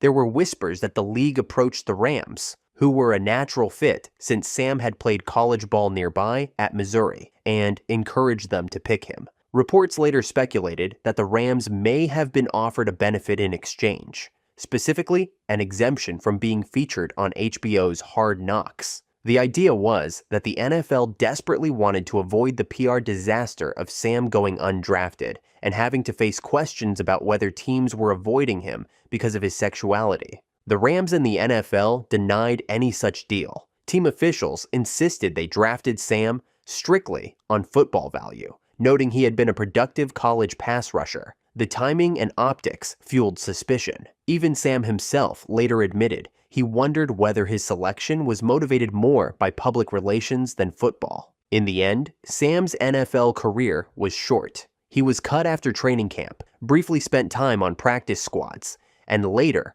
played in the CFL before retiring. But his draft day selection remains a flashpoint. To some, a symbol of progress, and to others, a carefully staged moment orchestrated by the league. The index card game. In December 2017, the Oakland Raiders and Dallas Cowboys played one of the strangest games in recent memory. With less than 5 minutes left, Dallas faced a critical 4th and 1 near midfield. The officials measured after Dak Prescott's sneak attempt, and the chains showed it was incredibly close. That's when referee Gene Steratore pulled an index card out of his pocket and slid it between the football and the chain to double-check the distance. The card just barely fit, and Steratore signaled first down for Dallas. The Cowboys went on to score, and the Raiders lost by 3. The moment instantly became conspiracy fuel. Fans argued that Steratore had essentially improvised a new rule on the fly, using a random card to justify giving Dallas the first down. Skeptics believed the league wanted the Cowboys,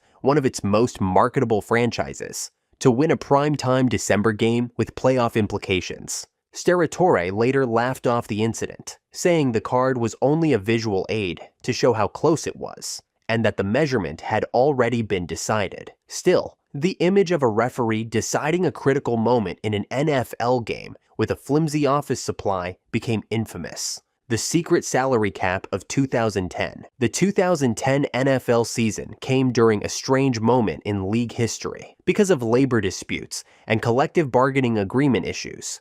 That year was officially an uncapped season. In theory, that meant teams could spend as much money as they wanted on player contracts without restriction. Fans wondered if the richest franchises would go wild, building super teams. But that didn't happen. Spending stayed surprisingly restrained. That's where the conspiracy theory begins. According to the NFL Players Association, there was actually a secret salary cap in place, around $123 million per team. The claim was that owners quietly agreed among themselves not to overspend, essentially colluding to keep player salaries down. Washington and Dallas broke that gentleman's agreement by front-loading huge contracts during the uncapped year, taking advantage of what was supposed to be total freedom. The NFL later penalized both teams by stripping them of tens of millions in salary cap space for future years, citing that they violated the spirit of the rules. But to many, that punishment was proof of collusion.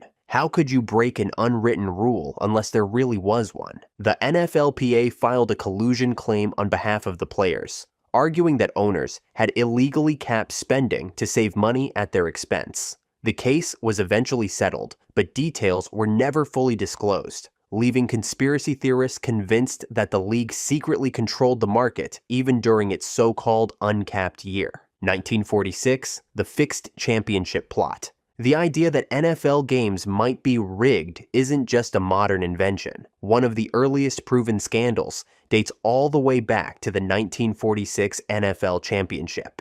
The New York Giants were set to play the Chicago Bears for the title when a bombshell dropped just 1 day before kickoff. 2 Giants players, running back Merle Hapes and quarterback Frank Filchock, were accused of being offered bribes by gamblers to throw the game. Hapes admitted he had been approached and offered money, but didn't accept. Filchock denied involvement and was still allowed to play. The Giants lost the game 24-14, and afterward, the scandal only grew. The gambler behind the bribe confessed to authorities, and both players were eventually suspended by the league. While Filchock continued his football career in Canada, Hapes never played in the NFL again. For conspiracy theorists, the 1946 case is more than just history. It's proof that gambling interests have been circling around football for nearly a century. Even though the plot was uncovered and punished, the fact that mobsters tried to fix the championship game itself shows how vulnerable the sport was, and perhaps still is, to outside influence. The league moved quickly to protect its image, and the scandal was quietly pushed aside in the years that followed. But it remains one of the earliest and clearest examples that NFL conspiracies aren't always fan paranoia. Sometimes they really happen. If you enjoyed this, I'm going to be posting a lot here, so it would mean a lot if you subscribed. Thanks for watching.